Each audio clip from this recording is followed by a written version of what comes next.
Chapter 20. The Black Hens. It was time the two couples disappeared. Catherine was putting the key in the lock of the second door just as Coconnas and Madame de Nevers stepped out of the house by the lower entrance, and Catherine, as she entered, could hear the steps of the fugitives on the stairs. She cast a searching glance around, and then, fixing her suspicious eyes on Renee, who stood motionless, bowing before her, said, "Who was that?" "Some lovers, who are satisfied with the assurance I gave them that they are really in love." "Never mind them," said Catherine, shrugging her shoulders. "Is there no one else here?" "No one but your Majesty and myself." "Have you done what I ordered you?" "About the two black hens?" "Yes." "They are ready, madam." "Ah," muttered Catherine, "if you were a Jew." "Why a Jew, madam?" "Because you could then read the precious treatises which the Hebrews have written about sacrifices. I have had one of them translated, and I found that the Hebrews did not look for omens in the heart or liver as the Romans did, but in the configuration of the brain and in the shape of the letters traced there by the all-powerful hand of destiny." "Yes, madam, so I have heard from an old rabbi." "There are," said Catherine, "characters thus marked that reveal all the future. Only the Chaldeans recommend." "Recommend? What?" asked Renee, seeing the Queen hesitate. "That the experiment shall be tried on the human brain, as more developed and more nearly sympathizing with the wishes of the consulter." "Alas," said Renee, "your Majesty knows it is impossible." "Difficult, at least," said Catherine. "If we had known this at St. Bartholomew's, what a rich harvest we might have had, the first convict. But I will think of it. Meantime, let us do what we can. Is the chamber of sacrifice prepared?" "Yes, madam." "Let us go there." Renee lighted a taper made of strange substances, the odor of which, both insidious and penetrating as well as nauseating and stupefying, betokened the introduction of many elements. Holding this taper up, he preceded Catherine into the cell. Catherine selected from amongst the sacrificial instruments a knife of blue steel, while Renee took up one of the two fowls that were huddling in one corner, with anxious, golden eyes. "How shall we proceed?" "We will examine the liver of the one and the brain of the other. If these two experiments lead to the same result, we must be convinced, especially if these results coincide with those we got before." "Which shall we begin with?" "With the liver." "Very well," said Renee, and he fastened the bird down to two rings attached to the little altar, so that the creature, turned on its back, could only struggle, without stirring from the spot. Catherine opened its breast with a single stroke of a knife. The fowl uttered 3 cries, and, after some convulsions, expired. "Always 3 cries," said Catherine, 3 signs of death. She then opened the body, and the liver inclining to the left, always to the left, a triple death followed by a downfall. "Tea is terrible, Renee. We must see, madam, whether the presages from the second will correspond with those of the first." Renee unfastened the body of the fowl from the altar and tossed it into a corner. Then he went to the other, which, foreseeing what its fate would be by companions, tried to escape by running round the cell, and finding itself pent up in a corner flew over Renee's head, and in its flight extinguished the magic taper Catherine held. "You see, Renee, thus shall our race be extinguished," said the Queen. "Death shall breathe upon it, and destroy from the face of the earth. Yet 3 sons. 3 sons," she murmured sorrowfully.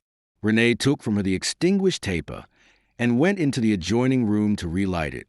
On his return, he saw the hen hiding its head in the tunnel. "This time," said Catherine, "I will prevent the cries, for I will cut off the head at once."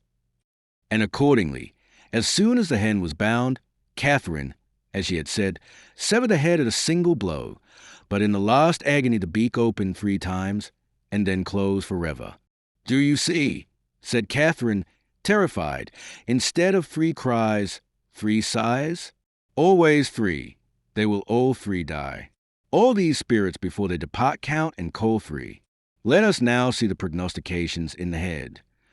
She severed the bloodless comb from the head, carefully opened the skull, and laying bare the lobes of the brain, endeavored to trace a letter formed in the bloody sinuosities made by the division of the central pulp. "Always so," cried she, clasping her hands, "and this time clearer than ever. See here." Renee approached. "What is the letter?" asked Catherine. "An H," replied Renee. "How many times repeated?" Renee counted. "4," said he. A, I see it. That is to say, Henry the Fourth." "Oh," she cried, flinging the knife from her, "I am accursed in my posterity." She was terrible, that woman, pale as a corpse, lighted by the dismal taper, and clasping her bloody hands. "He will reign," she exclaimed with a sigh of despair. "He will reign." "He will reign," repeated Renee, plunged in meditation. Nevertheless, the gloomy expression of Catherine's face soon disappeared under the light of a thought which unfolded in the depths of her mind. "Renee," said she, stretching out a hand toward the perfumer without lifting her head from her breast. "Renee, is there not a terrible history of a doctor at Perugia who killed at once, by the aid of a pomade, his daughter and his daughter's lover?" "Yes, madam." "And this lover was King Ladislaus, madam." "Aye, yes," murmured she. "Have you any of the details of the story?" "I have an old book which mentions it," replied Renee. "Well, let us go into the other room, and you can show it me." They left the cell, the door of which Renee closed after him. "Has your majesty any other orders to give me concerning the sacrifices?"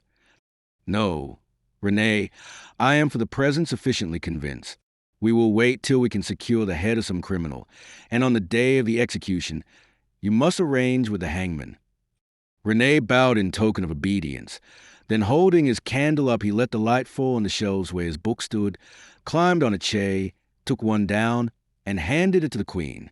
Catherine opened it. "What is this?" she asked.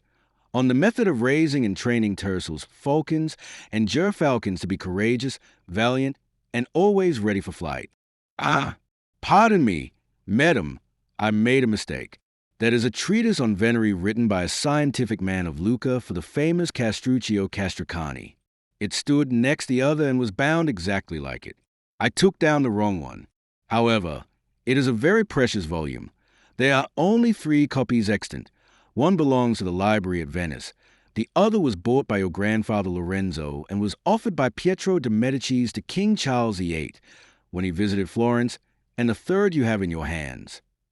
"I venerate it," said Catherine, "because of its rarity, but as I do not need it, I return it to you." And she held out her right hand to Renee to receive the book which she wished, while with her left hand she returned to him the one which he had first taken. This time Renee was not mistaken. It was the volume she wished. He stepped down, turned the leaves for a moment, and gave it to her open. Catherine went and sat down at a table. Renee placed a magic taper near her, and by the light of its bluish flame she read a few lines in an undertone. "Good," said she, shutting the book. "That is all I wanted to know." She rose from her seat, leaving the book on the table, but bearing away the idea which had germinated in her mind and would ripen there.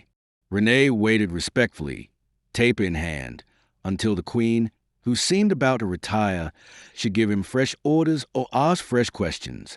Catherine, with her head bent and a finger on her mouth, walked up and down several times without speaking.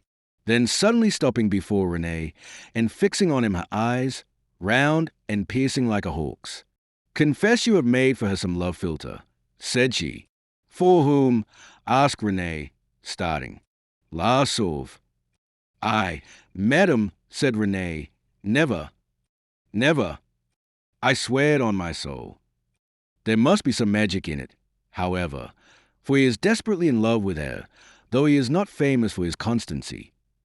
"Who, madam?" "He, Henry, the accursed, he who is to succeed my 3 sons, he who shall one day be called Henry the Fourth, and is yet the son of Jean d'Albret." And Catherine accompanied these words with a sigh which made Renee shudder, for he thought of the famous gloves he had prepared by Catherine's order for the Queen of Navarre. "So he still runs after her, does he?" said Renee. "He does," replied the queen. I thought that the King of Navarre was quite in love with his wife now. A farce, Renee, a farce. I know not why, but everyone is seeking to deceive me. My daughter Marguerite is leagued against me. Perhaps she, too, is looking forward to the death of her brothers. Perhaps she, too, hopes to be Queen of France. Perhaps so, re-echoed Renee, falling back into his own reverie and echoing Catherine's terrible suspicion. Ha! We shall see, said Catherine, going to the main door, for she doubtless judged it useless to descend the secret stay, now that she was sure that they were alone. Renee preceded her, and in a few minutes they stood in the perfumer's shop. You promised me some new kind of cosmetic for my hands and lips, Renee. The winter is at hand, and you know how sensitive my skin is to the cold. I have already provided for this, madam, and I shall bring you some tomorrow. You would not find me in before 9 o'clock tomorrow evening. I shall be occupied with my devotions during the day. I will be at the Louvre at 9 o'clock. Then, Madame de Sauve has beautiful hands and beautiful lips, said Catherine in a careless tone. What pomade does she use? For her hands? Yes, for her hands first. Heliotrope. What for her lips? She is going to try a new opiate of my invention. I was going to bring your majesty a box of it at the same time. Catherine mused an instant. She is certainly a very beautiful creature, said she, pursuing her secret thoughts, and the passion of the Benet for her is not strange at all. And she is so devoted to your majesty, said Renee. At least I should think so. Catherine smiled and shrugged her shoulders. When a woman loves, is she faithful to anyone but a lover? You must have given her some philtre, Renee. I swear I have not, madam. Well, we'll say no more about it. Show me this new opiate you spoke of, that is to make her lips fresher and rosier than ever. Renee approached a shelf and showed Catherine 6 small boxes of the same shape, i.e., round silver boxes ranged side by side. This is the only philtre she ever asked me for, observed Renee. It is true, as your majesty says, I compose expressly for her, for her lips are so tender that the sun and wind affect them equally. Catherine opened one of the boxes. It contained a most fascinating carmine paste. Give me some paste for my hands. Renee, said she, I will take it away with me. Renee took the taper and went to seek, in a private compartment, what the queen asked for. As he turned, he fancied that he saw the queen quickly conceal a box under her mantle. He was, however, too familiar with these little thefts of the queen mother to have the rudeness to seem to perceive the movement. So wrapping the cosmetic she demanded in a paper bag, ornamented with fleur-de-lis. Here it is, madam, he said. Thanks, Renee, returned the queen. Then, after a moment's silence, do not give Madame de Sauve that paste for a week or 10 days. I wish to make the first trial of it myself. And she prepared to go. Your Majesty, do you desire me to accompany you? Asked Renee. Only to the end of the bridge, replied Catherine. My gentleman and my litter wait for me there. They left the house, and at the end of the Rue de la Barillerie, 4 gentlemen on horseback and a plain litter were waiting. On his return, René's first care was to count his boxes of opiates. One was wanting. Chapter 21. Madame de Sauve's apartment. Catherine was not deceived in her suspicions. Henry had resumed his former habits and went every evening to Madame de Sauve's. At first he accomplished this with the greatest secrecy, but gradually he grew negligent and ceased to take any precautions, so that Catherine had no trouble in finding out that while Marguerite was still nominally Queen of Navarre, Madame de Sauve was the real queen. At the beginning of this story, we said a word or two about Madame de Sauve's apartment, but the door opened by Dariol to the King of Navarre closed hermetically behind him, so that these rooms, the scene of the Benet's mysterious emos, are totally unknown to us. The quarters, like those furnished by princes for their dependents in the palaces occupied by them in order to have them within reach, were smaller and less convenient than what she could have found in the city itself. As the reader already knows, they were situated on the 2nd floor of the palace, almost immediately above those occupied by Henry himself. The door opened into a corridor, the end of which was lighted by an arched window with small leaded panes. so that even in the loveliest days of the year only a dubious light filtered through. During the winter, after 3 o'clock in the afternoon, it was necessary to light a lamp, but as it contained no more oil than in summer, it went out by 10 o'clock, and thus, as soon as the winter days arrived, gave the two lovers the greatest security. A small antechamber, carpeted with yellow flowered damask, a reception room with hangings of blue velvet, a sleeping room, the bed adorned with twisted columns and rose satin curtains, enshrining a rail ornamented with a looking-glass set in silver, and 2 paintings representing the loves of Venus and Adonis. Such was the residence, or as one would say nowadays the nest, of the lovely lady-in-waiting to Queen Catherine de Medici. If one had looked sharply, one would have found, opposite a toilet table provided with every accessory, a small door in a dark corner of this room opening into a sort of oratory where, raised on 2 steps, stood a prie-dieu. In this little chapel on the wall hung 3 or 4 paintings, to the highest degree spiritual, as if to serve as a corrective to the 2 mythological pictures which we mentioned. Among these paintings were hung on gilded nails weapons such as women carried. That evening, which was the one following the scenes which we have described as taking place at Maître René's, Madame de Sauve, seated in a bedroom on a couch, was telling Henry about her fears and her love, and was giving him as a proof of her love the devotion which he had shown on the famous night following St. Bartholomew's, the night which, it will be remembered, Henry spent in his wife's quarters. Henry, on his side, was expressing his gratitude to her. Madame de Sauve was charming that evening in her simple batiste wrapper, and Henry was very grateful. At the same time, as Henry was really in love, he was dreamy. Madame de Sauve, who had come actually to love instead of pretending to love as Catherine had commanded, kept gazing at Henry to see if his eyes were in accord with his words. "Come, now, Henry," she was saying, "be honest. That night which you spent in the boudoir of Her Majesty the Queen of Navarre, with Monsieur de la Mole at your feet, didn't you feel sorry that that worthy gentleman was between you and the Queen's bedroom?" "Certainly I did, sweet hat," said Henry, "for the only way that I could reach this room where I am so comfortable, where at this instant I am so happy, was for me to pass through the Queen's room." Madame de Sauve smiled. "And you have not been there since?" "Only as I have told you. You will never go to her without informing me." "Never." "Would you swear to it?" "Certainly I would, if I were still a Huguenot. But what?"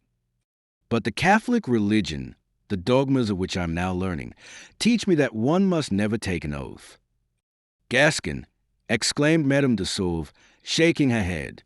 "But now it is my turn." "Charlotte," said Henry, "if I ask you some questions, will you answer?" "Certainly I will," replied the young woman. "I have nothing to hide from you."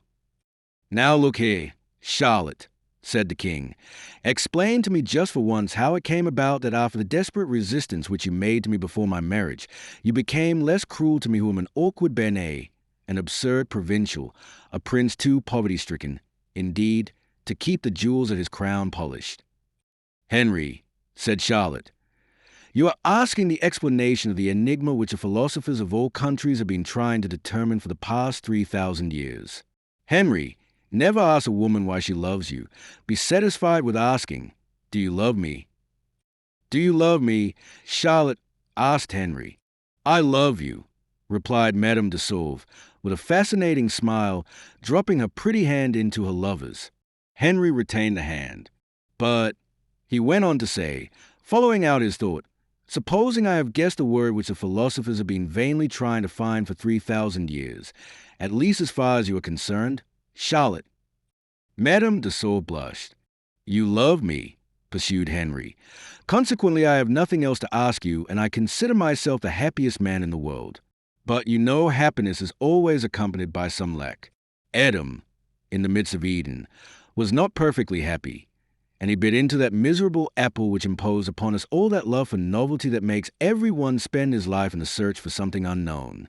Tell me, my darling, in order to help me to find mine, didn't Queen Catherine at first bid you love me?" "Henry," exclaimed Madame de Sauve, "speak lower when you speak of the Queen Mother."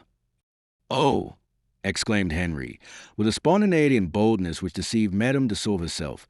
"It was a good thing formerly to distrust her. kind mother that she is, but then we were not on good terms. But now that I am her daughter's husband—" "Madame Marguerite's husband!" exclaimed Charlotte, flushing with jealousy. "Speak low in your tone," said Henry. "Now that I'm her daughter's husband, we are the best friends in the world. What was it they wanted? For me to become a Catholic. So it seems.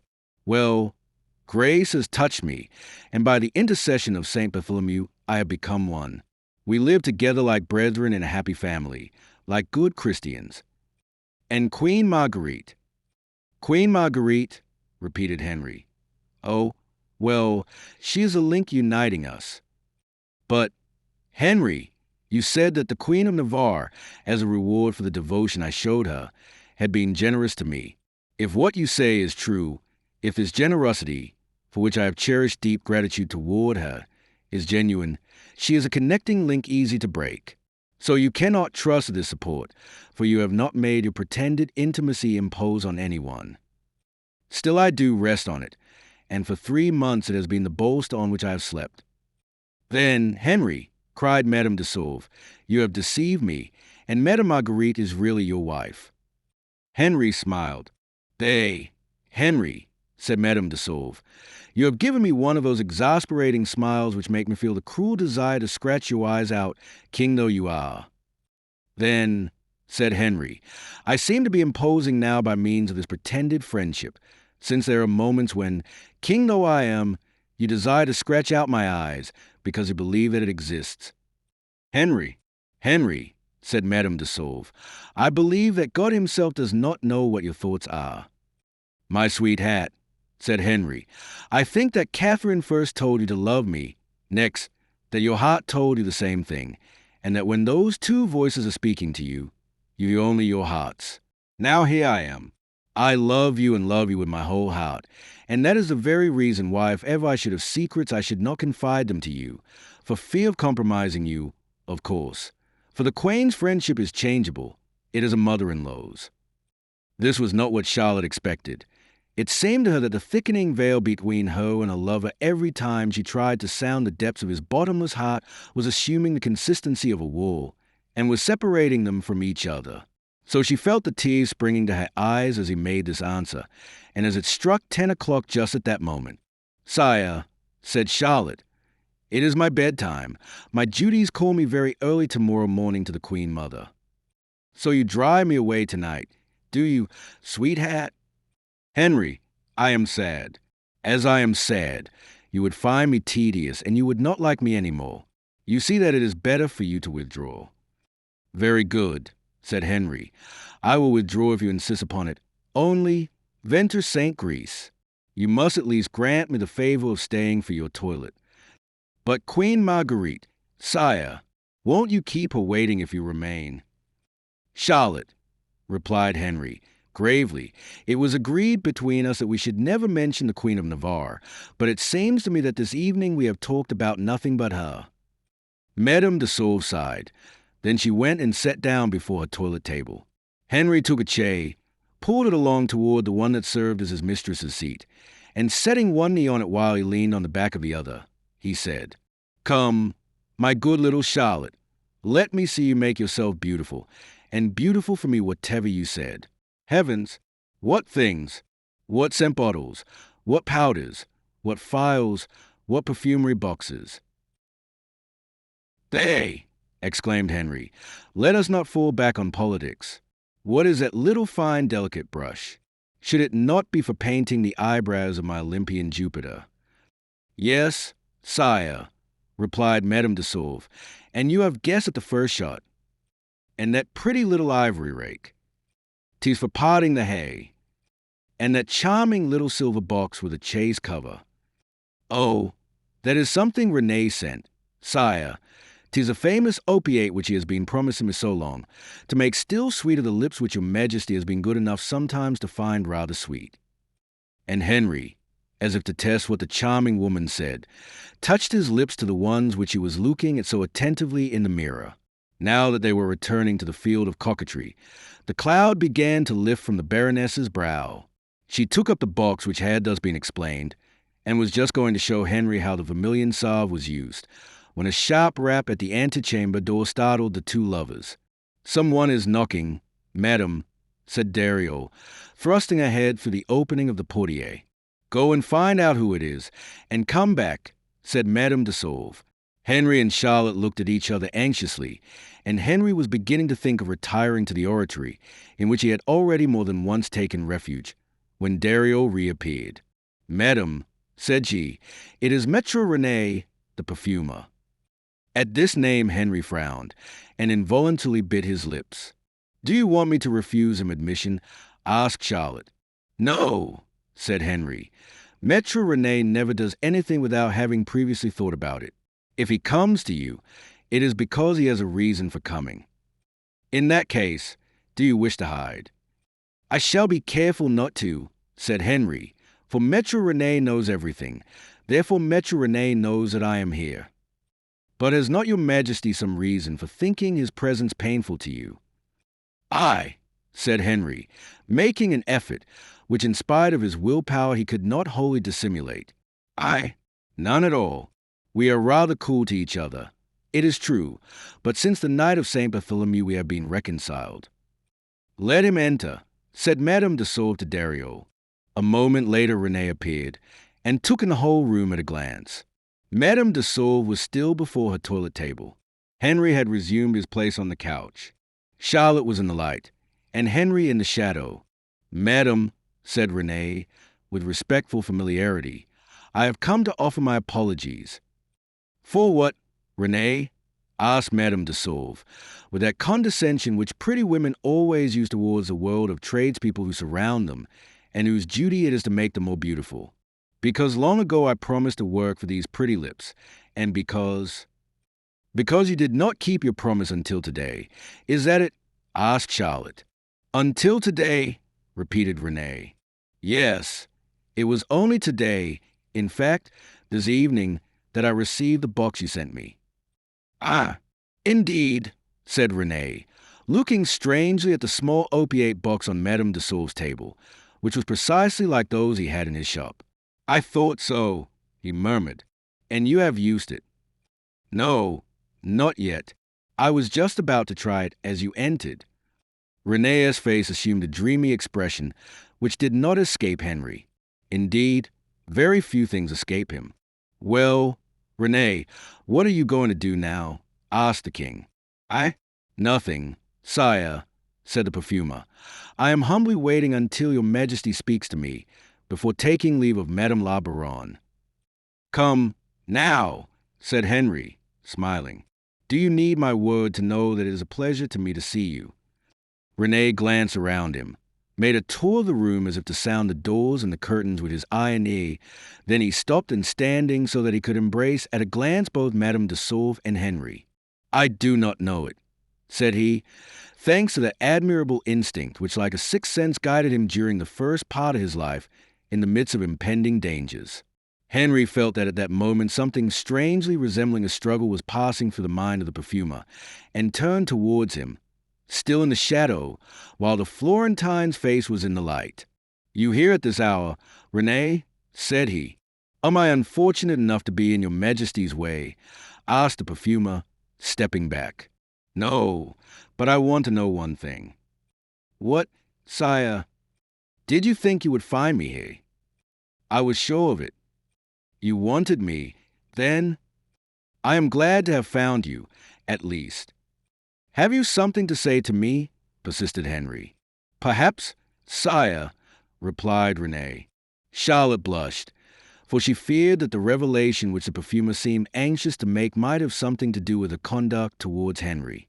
Therefore she acted as though, having been wholly engrossed with her toilet, she had heard nothing, and interrupted the conversation. "Ah, really, René," said she, opening the opiate box, "you are a delightful man. This cake is a marvelous color, and since you are here I am going to honor you by experimenting with your new production." She took the box in one hand, and with the other touched the tip of her finger to the rose paste, which she was about to raise to her lips. René gave a start. The Baroness smilingly lifted the opiate to her mouth.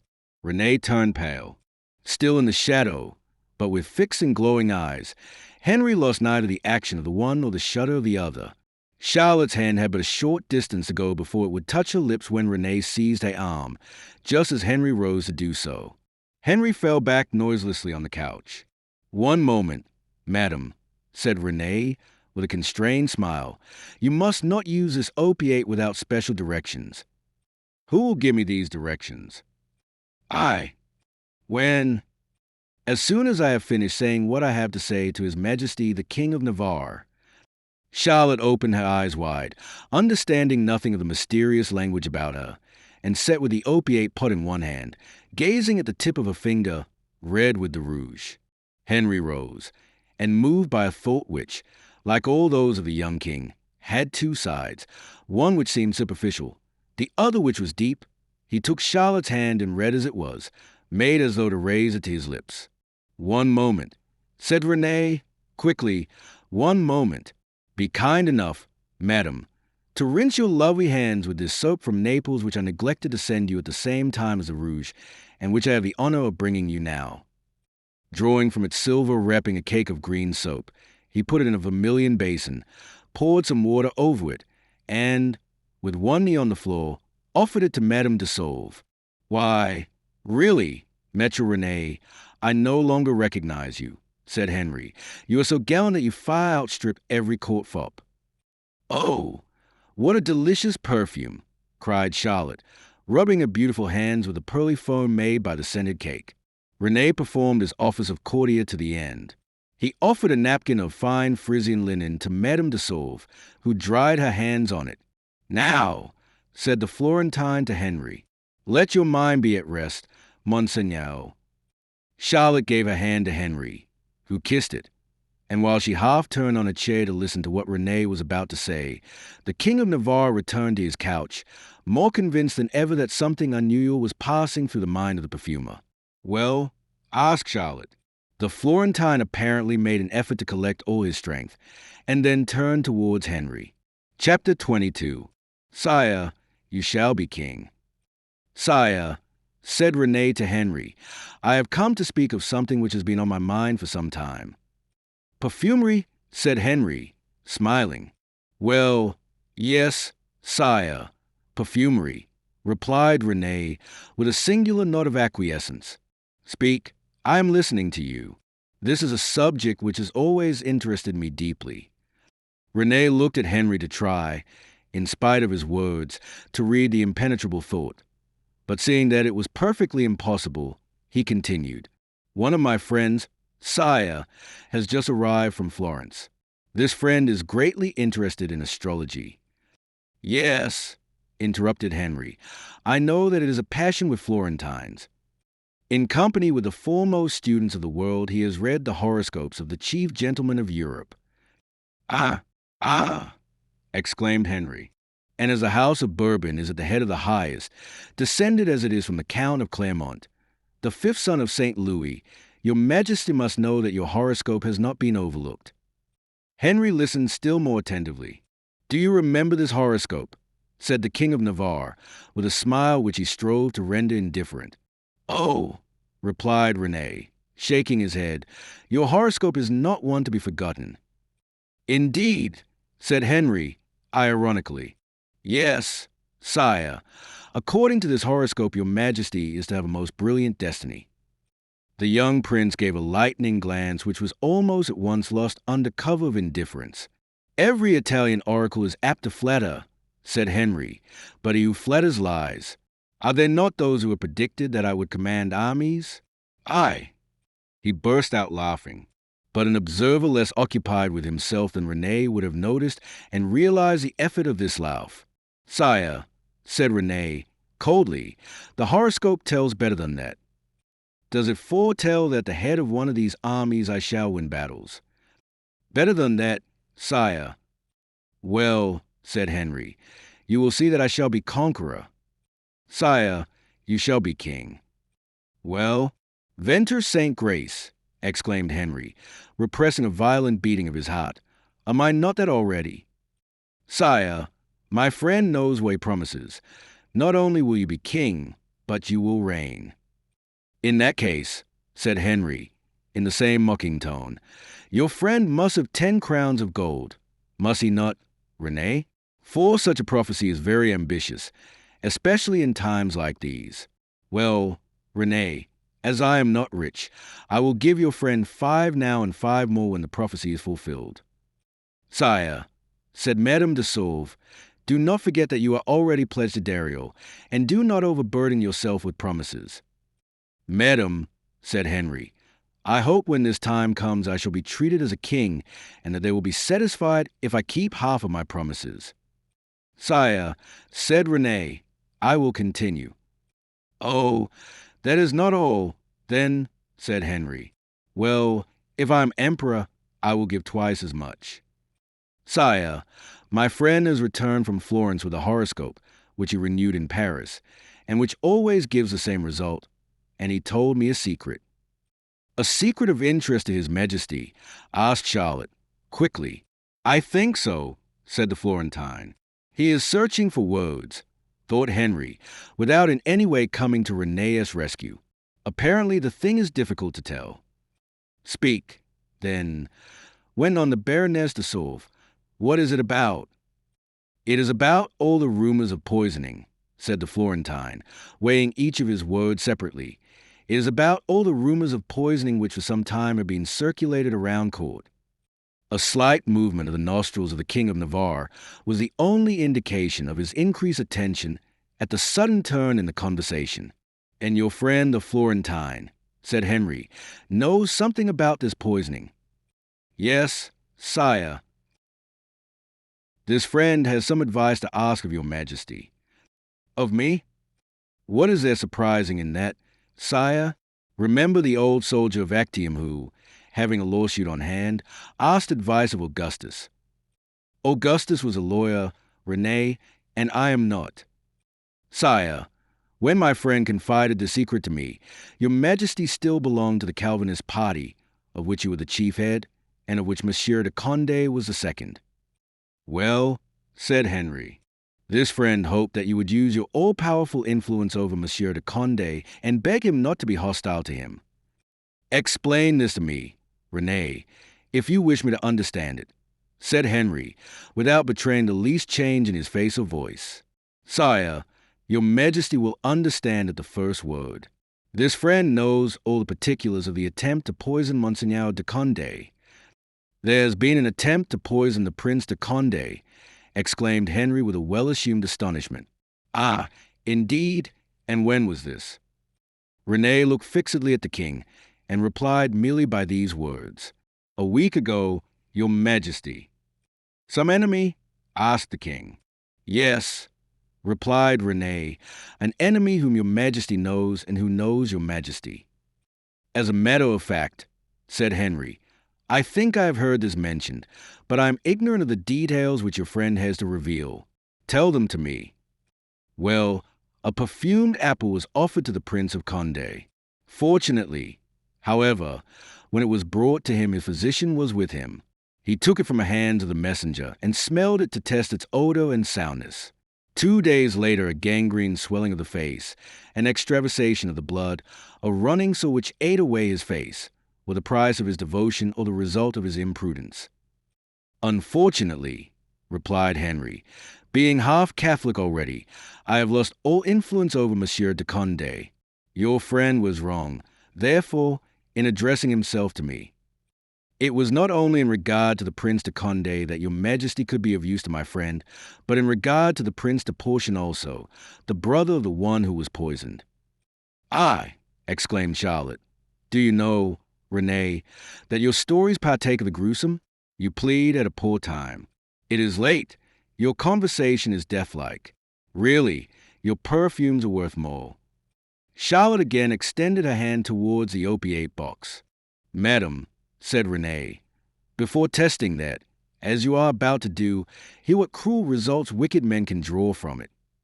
"Really, Renee," said the Baroness, "you are funereal this evening." Henry frowned, but he understood that Renee wished to reach a goal which he did not yet see, and he resolved to push towards this end the conversation which awakened in him such painful memories. "And," he continued, You knew the details of the poisoning of the Prince de Portion. Yes, said he. It is known that every night he left a lamp burning near his bed. The oil was poisoned and he was asphyxiated. Henry clenched his fingers, which were damp with perspiration. So, he murmured, he whom you call your friend knows not only the details of the poisoning, but the author of it. Yes, and it is for this reason that he wished to ask you if you would use over the Prince of Portion the remains of that influence and have the murderer pardoned for the death of his brother. Unfortunately, replied Henry, still being half Huguenot, I have no influence over Monsieur le Prince de Portion. Your friend therefore would have done wrong in speaking to me. But what do you think of the intentions of Monsieur le Prince de Condé and of Monsieur de Portion? How should I know their intentions? René, God, whom I may know, has not given me the privilege of reading their hearts. Your Majesty must ask yourself, said the Florentine calmly, is there not in the life of your Majesty some event so gloomy that it can serve as a test of clemency, so painful that it is a touchstone for generosity? These words were uttered in a tone which made Charlotte herself tremble. It was an allusion so direct, so pointed, that the young woman turned aside to hide her blush and to avoid meeting Henry's eyes. Henry made a supreme effort over himself. His forehead, which during the words of the Florentine were threatening lines, unbent, and he changed the dignified, filial grief which tightened his heart into vague meditation. In my life, said he, a gloomy circumstance. No, René, no. I remember in my youth only folly and carelessness mingled with more or less cruel necessity imposed on every one by the demands of nature and the proofs of God. René in turn became constrained as he glanced from Henry to Charlotte, as though to rouse the one and hold back the other, for Charlotte had returned to her toilet to hide the anxiety caused by their conversation, and had again extended her hand towards the opiate box. But, sire, if you were the brother of the Prince of Portion or the son of the Prince of Condé, and if they had poisoned your brother or assassinated your father, Charlotte uttered a slight cry and raised the opiate to her lips. René saw the gesture, but this time he stopped her neither by word nor gesture. He merely exclaimed, in heaven's name, sire, answer. Sire, if you were in their place, what would you do? Henry recovered himself. With trembling hand he wiped his forehead, on which stood drops of cold perspiration, and rising to his full height, replied in the midst of the silence which until then had held René and Charlotte, if I were in their place, and if I was sure of being king, that is, sure of representing God on earth, I would act like God, I should pardon. Madam, cried René, snatching the opiate from the hands of Madame de Sauve. Madam, give me back this box. My messenger boy, I see, has made a mistake in it. Tomorrow I will send you another. Chapter 23. A New Convert. The following day there was to be a hunt in the forest of Saint-Germain. Henry had ordered a small Benet horse to be made ready for him, that is, to be saddled and bridled at 8 o'clock in the morning. He had intended giving this horse to Madame de Sauve, but he wanted to try it first. At 8:15 the horse was ready. On the stroke of 8 Henry came down to the courtyard. The horse, proud and fiery in spite of its small size, pricked up its ears and pawed the ground. The weather was cold and a light frost covered the pavement. Henry started across the courtyard to the stables where the horse and the groom were waiting, when a Swiss soldier whom he passed standing sentinel at the gate presented arms and said, God keep His Majesty the King of Navarre. At this wish, and especially at the tone in which it was uttered, the Benet started. He turned and stepped back. De Mouy, he murmured. Yes, sire, de Mouy. What are you doing here?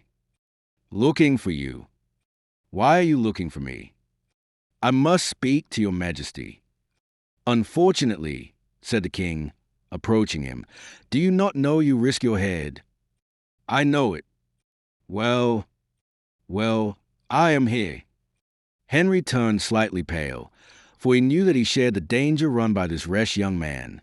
He looked anxiously about him, and stepped back a second time, no less quickly than he had done at first. He had seen the Duc d'Alencon at a window. At once changing his manner, Henry took the musket from the hands of de Mouy, standing, as we have said, sentinel, and while apparently measuring it. De Mouy, said he, it is certainly not without some very strong motive that you have come to bear the lion in his den in this way. No, sire, I have waited for you a week. Only yesterday I heard that your majesty was to try a horse this morning, and I took my position at the gate of the Louvre. But how in this uniform? The captain of the company is a Protestant and is one of my friends. Here is your musket. Return to your duty of sentinel. We are watched. As I come back, I will try to say a word to you, but if I do not speak, do not stop me. Adieu. De Mouy resumed his measured walk, and Henry advanced towards the house. What is that pretty little animal? Asked the Duc d'Alencon from his window. A horse I am going to try this morning, replied Henry. But that is not a horse for a man. Therefore it is intended for a beautiful woman. Take care.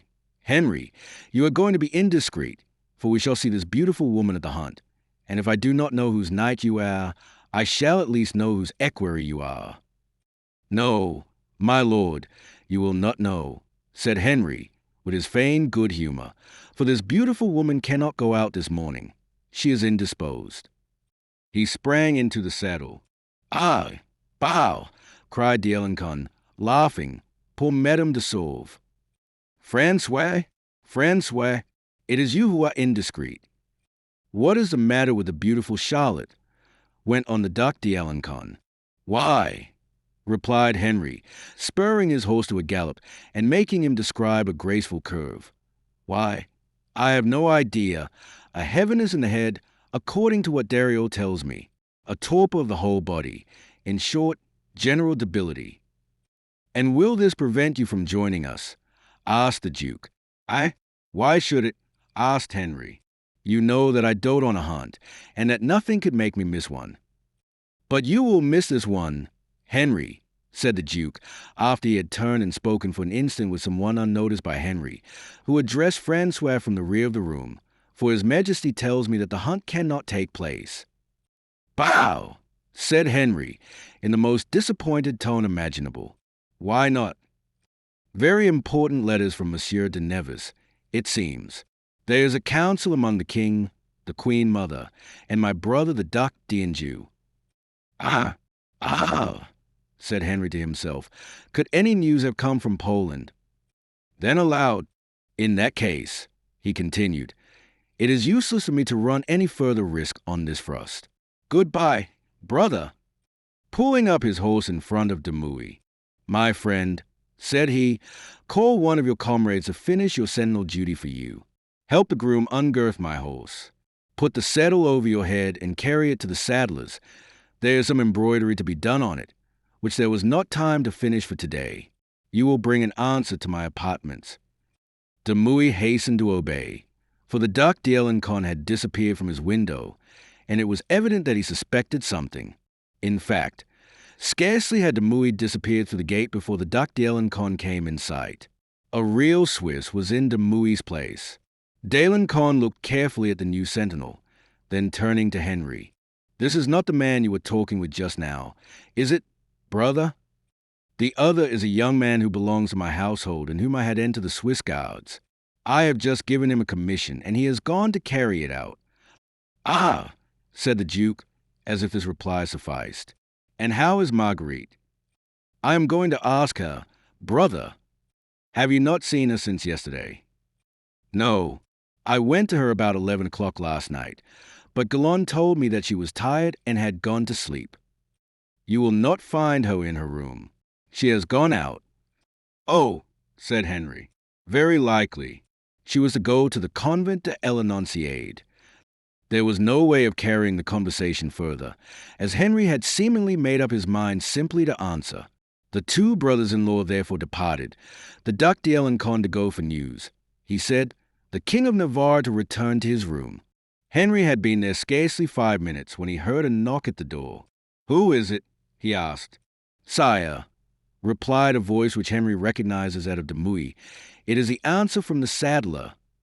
Henry, visibly moved, bade the young man enter and close the door behind him. Is it you, de Mouy? Said he. I hope that you would reflect. Sire, replied de Mouy, I have reflected for 3 months. That is long enough. Now it is time to act. Henry made a gesture of impatience. Fear nothing, sire. We are alone, and I will make haste, for time is precious. Your Majesty can tell in a word all that the events of the year have lost to the cause of religion. Let us be clear, brief, and frank. I am listening, my good de Mouy, replied Henry, seeing that it was impossible for him to elude the explanation. Is it true that your Majesty has abjured the Protestant religion? It is true, said Henry. Yes, but is it with your lips or heart? One is always grateful to God when he saves our life, replied Henry, turning the question as he had a habit of doing in such cases, and God has evidently saved me from this cruel danger. Sire, resumed de Mouy, let us admit one thing. What? That your abjuring is not a matter of conviction, but of calculation.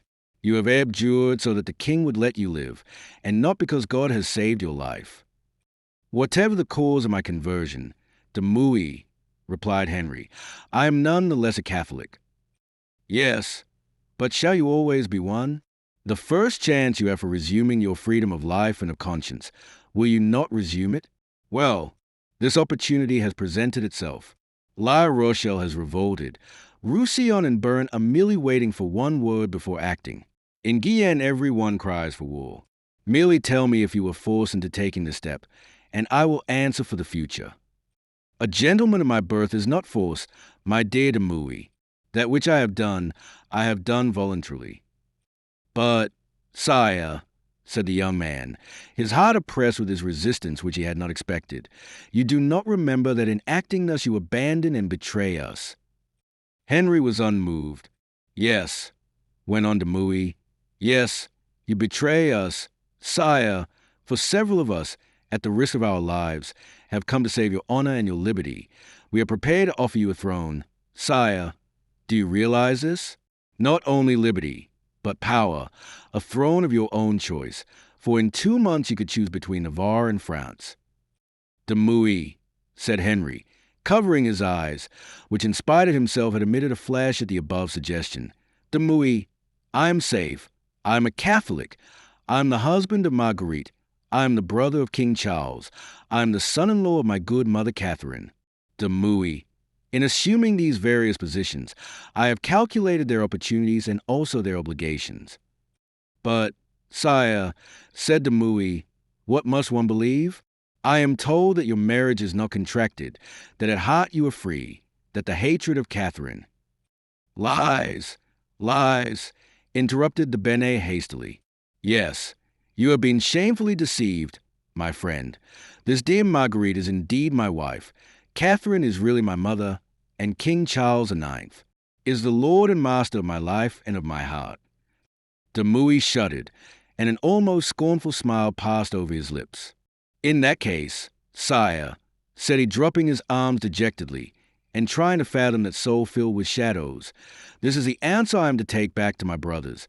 I shall tell them that the King of Navarre extends his hand and opens his heart to those who have cut our throats. I shall tell them that he has become the flatterer of the Queen Mother and the friend of my revel. My dear de Mouy, said Henry, the king is coming out of the council chamber, and I must go and find out from him the reason for our having had to give up so important a thing as a hunt. Adieu. Imitate me, my friend. Give up politics. Return to the king and attend mass. Henry led, or rather pushed into the antechamber the young man, whose amazement was beginning to change into fury. Scarcely was the door closed before, unable any longer to resist a longing to avenge himself on something in defense of someone, de Mouy twisted his head between his hands, threw it upon the floor, and stamping on it as a bull would stamp on the cloak of the matador. By heaven, he cried, he is a wretched prince, and I have half a mind to kill myself here in order to stain him forever with my blood. Hush, Monsieur de Mouy, said a voice through a half-opened door. Hush, someone besides myself might hear you. De Mouy turned quickly and perceived the Duc d'Alencon enveloped in cloak, advancing into the corridor with pale face, to make sure that he and de Mouy were entirely alone. Monsieur le Duc d'Alencon, cried de Mouy, I am lost. On the contrary, murmured the prince, perhaps you have found what you are looking for, and the proof of this is that I do not want you to kill yourself here as you had an idea of doing just now. Believe me, your blood can in all probability be put to better use than to redden the threshold of the King of Navarre. At these words, the Duke threw back the door which he had been holding half open. This chamber belongs to two of my gentlemen, said the Duke. No one will interrupt us here. We can, therefore, talk freely. Come in, monsieur. I, he, Monseigneur, cried the conspirator in amazement. He entered the room, the door of which the Duc d'Alencon closed behind him no less quickly than the King of Navarre had done. De Mouy entered, furious, exasperated, cursing. But by degrees the cold and steady glance of the young Duc Francois had the same effect on the Huguenot captain as does the enchanted lake which dissipates drunkenness. Monseigneur, said he, if I understand correctly, your Highness wishes to speak to me. Yes, Monsieur de Mouy, replied Francois. In spite of your disguise, I thought I recognized you, and when you presented arms to my brother Henry, I recognized you perfectly. Well, de Mouy, so you are not pleased with the King of Navarre? Monseigneur, come, tell me frankly, unless you distrust me, perhaps I am one of your friends. You, Monseigneur? Yes, I, so speak. I do not know what to say to your Highness, Monseigneur. The matter I had to discuss with the King of Navarre concerned interests which your Highness would not comprehend.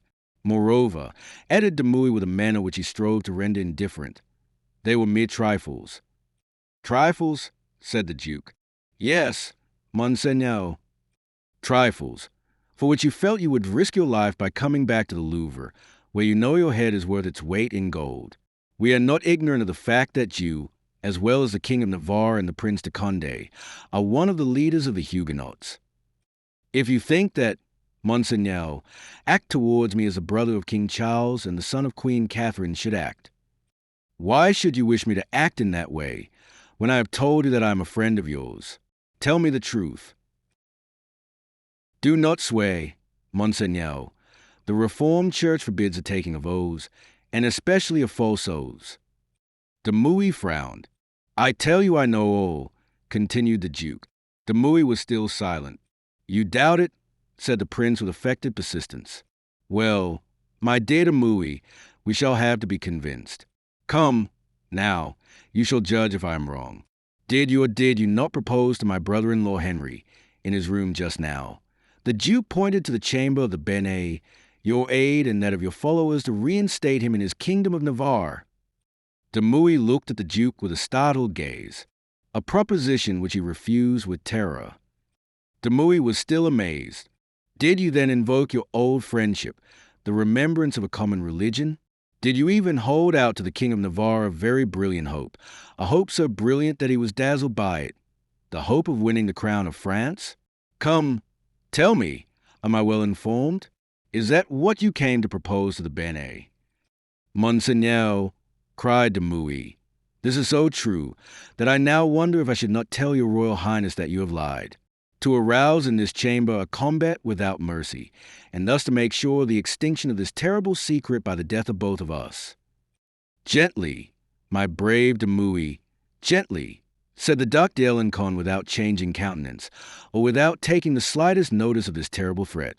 The secret will die better with us if we both live than if one of us were to die. Listen to me, and stop pulling at the handle of your sword. For the third time I say that you are with a friend. Now tell me, did not the King of Navarre refuse everything you offered him? Yes, Monseigneur, and I admit it, because my vow can compromise only myself. On leaving his room, did you not stamp on your hat and cry out that he was a cowardly prince and unworthy of being your leader? That is true, Monseigneur, I said that. Ah, you did? You admitted it, Laos? Yes. And this is still your opinion? More than ever, Monseigneur. Well, am I, Monsieur de Mouy, I, the third son of Henry II, I, a son of France, am I a good enough gentleman to command your soldiers? Come, now, do you think me loyal enough for you to trust my word? You, Monseigneur, you, the leader of the Huguenots. Why not? This is an epoch of conversions. You know, Henry has turned Catholic. I can turn Protestant. Yes, no doubt, Monseigneur. So I am waiting for you to explain to me. Nothing is easier, and in 2 words I can tell you the policy of everyone. My brother Charles kills the Huguenots in order to reign more freely. My brother of Anjou lets them be killed because he is to succeed my brother Charles, and because, as you know, my brother Charles is often ill. But with me it is entirely different. I shall never reign, at least in France, as long as I have 2 elder brothers. The hatred of my mother and of my 2 brothers more than the law of nature keeps me from the throne. I have no claim to any family affection, any glory, or any kingdom. Yet I have a heart as great as my elder brothers. Well, Demouy, I want to look about and with my sword cut a kingdom out of this France they cover with blood. Now this is what I want. Demouy, listen, I want to be king of Navarre, not by birth but by election. And note well that you have no objection to this system. I am not a usurper. Since my brother refuses your offers, and buries himself in his tulpa, and pretends aloud that this kingdom of Navarre is only a myth. With Henry of Berne you have nothing. With me, you have a sword and a name, François d'Alencon, son of France, protector of all his companions or all his accomplices, as you are pleased to call them. Well, what do you say to this offer, Monsieur de Mouy? I say that it dazzles me, Monseigneur. De Mouy, we shall have many obstacles to overcome. Do not, therefore, from the first be so exacting and so obstinate towards the son of a king and the brother of a king who comes to you. Monseigneur, the matter would be already settled if my opinion were the only one to be considered, but we have a council, and brilliant as the offer may be, perhaps even on that very account the leaders of the party will not consent to the plan unconditionally. That is another thing, and your answer comes from an honest heart and a prudent mind. From the way I have just acted, de Mouy, you must have recognized my honesty. Treat me, therefore, on your part as a man who is esteemed, not as a man who is flattered. De Mouy, have I any chance? On my word, Monseigneur, since your Highness wants me to give my opinion, your Highness has every chance, since the King of Navarre has refused the offer I have just made him. But I tell you again, Monseigneur, I shall have a confer with our leaders. Do so, monsieur, replied d'Alencon. But when shall I have an answer? De Mouy looked at the prince in silence. Then, apparently coming to a decision, Monseigneur, said he, give me your hand.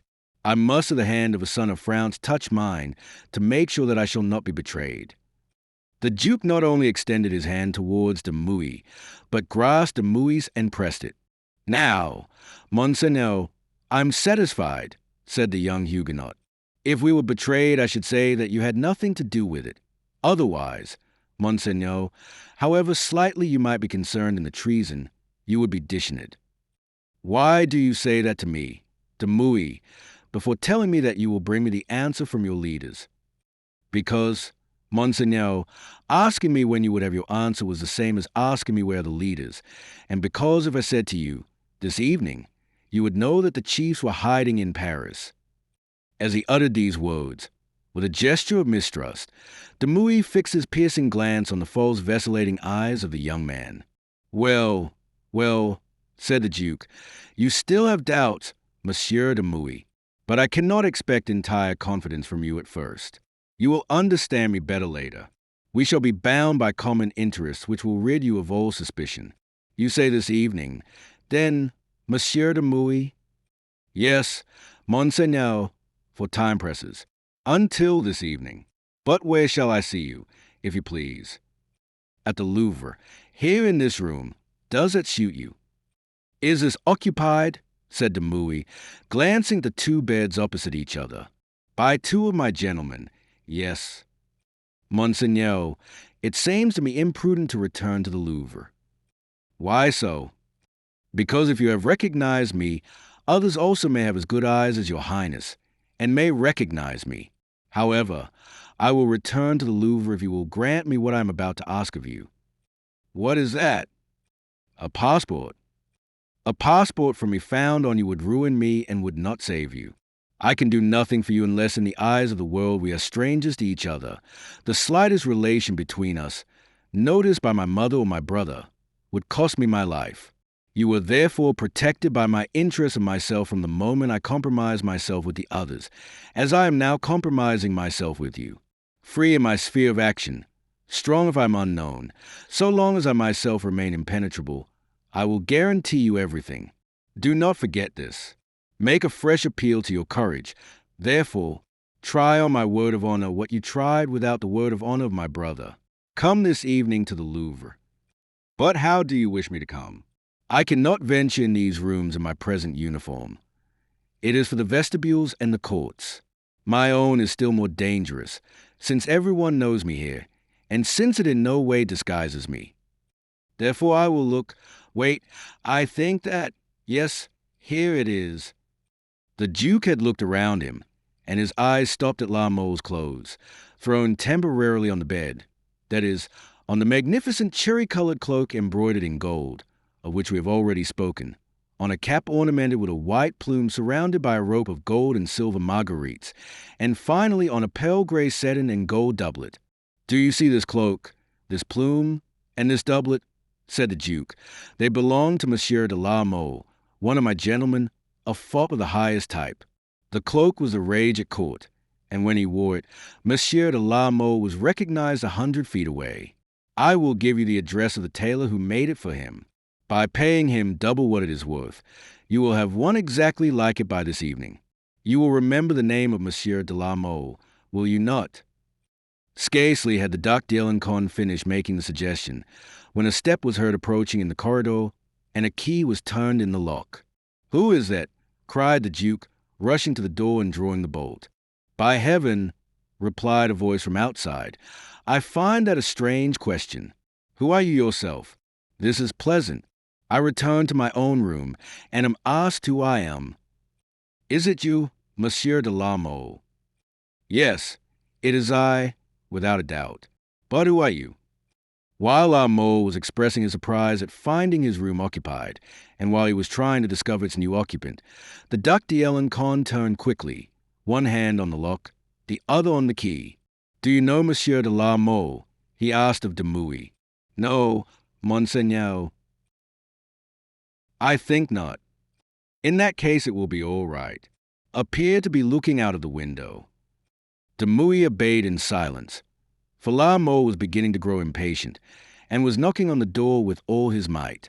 The Duc d'Alencon threw a last glance towards Demouy, and seeing that his back was turned, he opened the door. "Monseigneur le Duc," cried La Mole, stepping back in surprise. "Oh, pardon, Monseigneur." "It is nothing, monsieur. I needed your room to receive a visitor." "Certainly, Monseigneur, certainly. But allow me, I beg you, to take my cloak and hat from the bed, for I lost both tonight on the quay of the Grève, where I was attacked by robbers." "In fact, monsieur," said the prince, smiling, himself handing to La Mole the articles asked for, "you are very poorly accommodated here. You have had an encounter with some very obstinate fellows, apparently." The Duke handed to La Mole the cloak and the hat. The young man bowed and withdrew to the antechamber to change his clothes, paying no attention to what the Duke was doing in his room, for it was an ordinary occurrence at the Louvre for the rooms of a gentleman to be used as reception rooms by the prince to whom the latter were attached. Demouy then approached the Duke, and both listened for La Mole to finish and go out. But when the latter had changed his clothes, he himself saved them all further trouble by drawing near to the door. "Pardon me, Monseigneur," said he, "but did your highness meet the Count de Coconnas on your way?" "No, Count, and yet he was at service this morning." "In that case they will assassinate me," said La Mole to himself as he went away. The Duke heard the noise of his retreating steps, then opening the door and drawing Demouy after him. "Watch him going away," said he, "and try to copy his inimitable walk." "I will do my best," replied Demouy. "Unfortunately, I am not a lady's man, but a soldier. At all events, I shall expect you in this corridor before midnight. If the chamber of my gentleman is free, I will receive you there. If not, we will find another." "Yes, Monseigneur. Until this evening, then, before midnight. Until this evening, before midnight. Ah, by the way, Demouy, swing your right arm a good deal as you walk. This is a peculiar trick of Monsieur de la Mole's. Chapter 24. The Rue Tizon and the Rue Cloche-Percée. La Mole hurriedly left the Louvre and set out to search Paris for poor Coconnas. His first move was to repair to the Rue de l'Arbre-Sec and to enter Maître Lahirière's, for La Mole remembered that he had often repeated to the Piedmontese a certain Latin motto which was meant to prove that love, Bacchus, and Ceres are gods absolutely necessary to us, and he hoped that Coconnas, to follow up the Roman aphorism, had gone to the Belle Étoile after a night which must have been as full for his friend as it had been for himself. La Mole found nothing at Lahirière's except the reminder of the assumed obligation. A breakfast which was offered with good grace was eagerly accepted by our gentleman, in spite of his anxiety. His stomach calmed in default of his mind. La Mole resumed his walk, ascending the bank of the Seine like a husband searching for his drowned wife. On reaching the quay of Aggrieve, he recognized the place where, as he had said to Monsieur Delancon, he had been stopped during his nocturnal tramp 3 or 4 hours before. This was no unusual thing in Paris, older by 100 years than that in which Boileau was awakened at the sound of a ball piercing his window shutter. A bit of the plume from his hat remained on the battlefield. The sentiment of possession is innate in man. La Mole had 10 plumes, each more beautiful than the last, and yet he stopped to pick up that one, or, rather, the sole fragment of what remained of it, and was contemplating it with a pitiful air when he heard the sound of heavy steps approaching and rough voices ordering him to stand aside. La Mole raised his head and perceived a litter preceded by 2 pages and accompanied by an outrider. La Mole thought he recognized the litter and quickly stepped aside. The young man was not mistaken. Monsieur de la Mole, exclaimed a sweet voice from the litter, while a hand as white and as smooth as satin drew back the curtains. Yes, met him, in person, replied La Mole, bowing. Monsieur de la Mole, with a plume in his hand, continued the lady in the litter. Are you in love, my dear monsieur, and are you recovering lost traces? Yes, madam, replied La Mole. I am in love, and very much so. But just now these are my own traces that I have found, although they are not those for which I am searching. But will your majesty permit me to inquire after your health? It is excellent, monsieur. It seems to me that I have never been better. This probably comes from the fact of my having spent a night in retreat. Ah, in retreat, said La Mole, looking at Marguerite strangely. Well, yes, what is there surprising in that? May I, without indiscretion, ask you in what convent? Certainly, monsieur, I make no mystery of it. In the convent of the Annonciade. But what are you doing here with this startled air? Madam, I too pass a night in retreat, and in the vicinity of the same convent. This morning I am looking for my friend who has disappeared, and in seeking him I came upon this plume. Whom does it belong to? Really, you frighten me about him. The place is a bad one. Your majesty may be reassured. The plume belongs to me. I lost it here about 5:30, as I was escaping from the hands of a bandits who tried with all their might to murder me, or at least I think they did. Marguerite repressed a quick gesture of terror. Oh, tell me about it, said she. Nothing is easier, madam. It was, as I have had the honor to tell your majesty, about 5 o'clock in the morning. And you were already out at 5 o'clock in the morning, interrupted Marguerite. Your majesty will excuse me, said La Mole. I had not yet returned. Ah, Monsieur de la Mole, you return at 5 o'clock in the morning, said Marguerite with a smile which was fatal for everyone, and which La Mole was unfortunate enough to find adorable. You return so late, you merited this punishment. Therefore I do not complain, madam, said La Mole, bowing respectfully, and I should have been cut to pieces had I not considered myself 100 times more fortunate than I deserved to be. But I was returning late, or early, as your majesty pleases, from that fortunate house in which I had spent the night in retreat, when 4 cutthroats rushed from the Rue de la Mortellerie and pursued me with indescribably long knives. It is grotesque, is it not, madam? But it is true, I had to run away, for I had forgotten my sword." "Oh, I understand," said Marguerite, with an admirably naive manner. "And you have come back to find your sword." La Mole looked at Marguerite as though a suspicion flashed through his mind. "Madam, I would return to some place, and very willingly too, since my sword is an excellent blade, but I do not know where the house is." "What, monsieur?" exclaimed Marguerite. "You do not know where the house is in which you pass the night?" "No, madam, and may Satan exterminate me if I have any idea." "Well, this is strange. Your story, then, is a romance. A true romance, as you say. Madam, tell it to me. It is somewhat long." "Never mind, I have time. And, above all, it is improbable." "Never mind, no one could be more credulous than I." "Does your majesty command me?" "Why, yes, if necessary." "In that case I obey. Last evening, having left two adorable women with whom we had spent the evening on the Saint Michel Bridge, we took supper at Maître Lahirier's."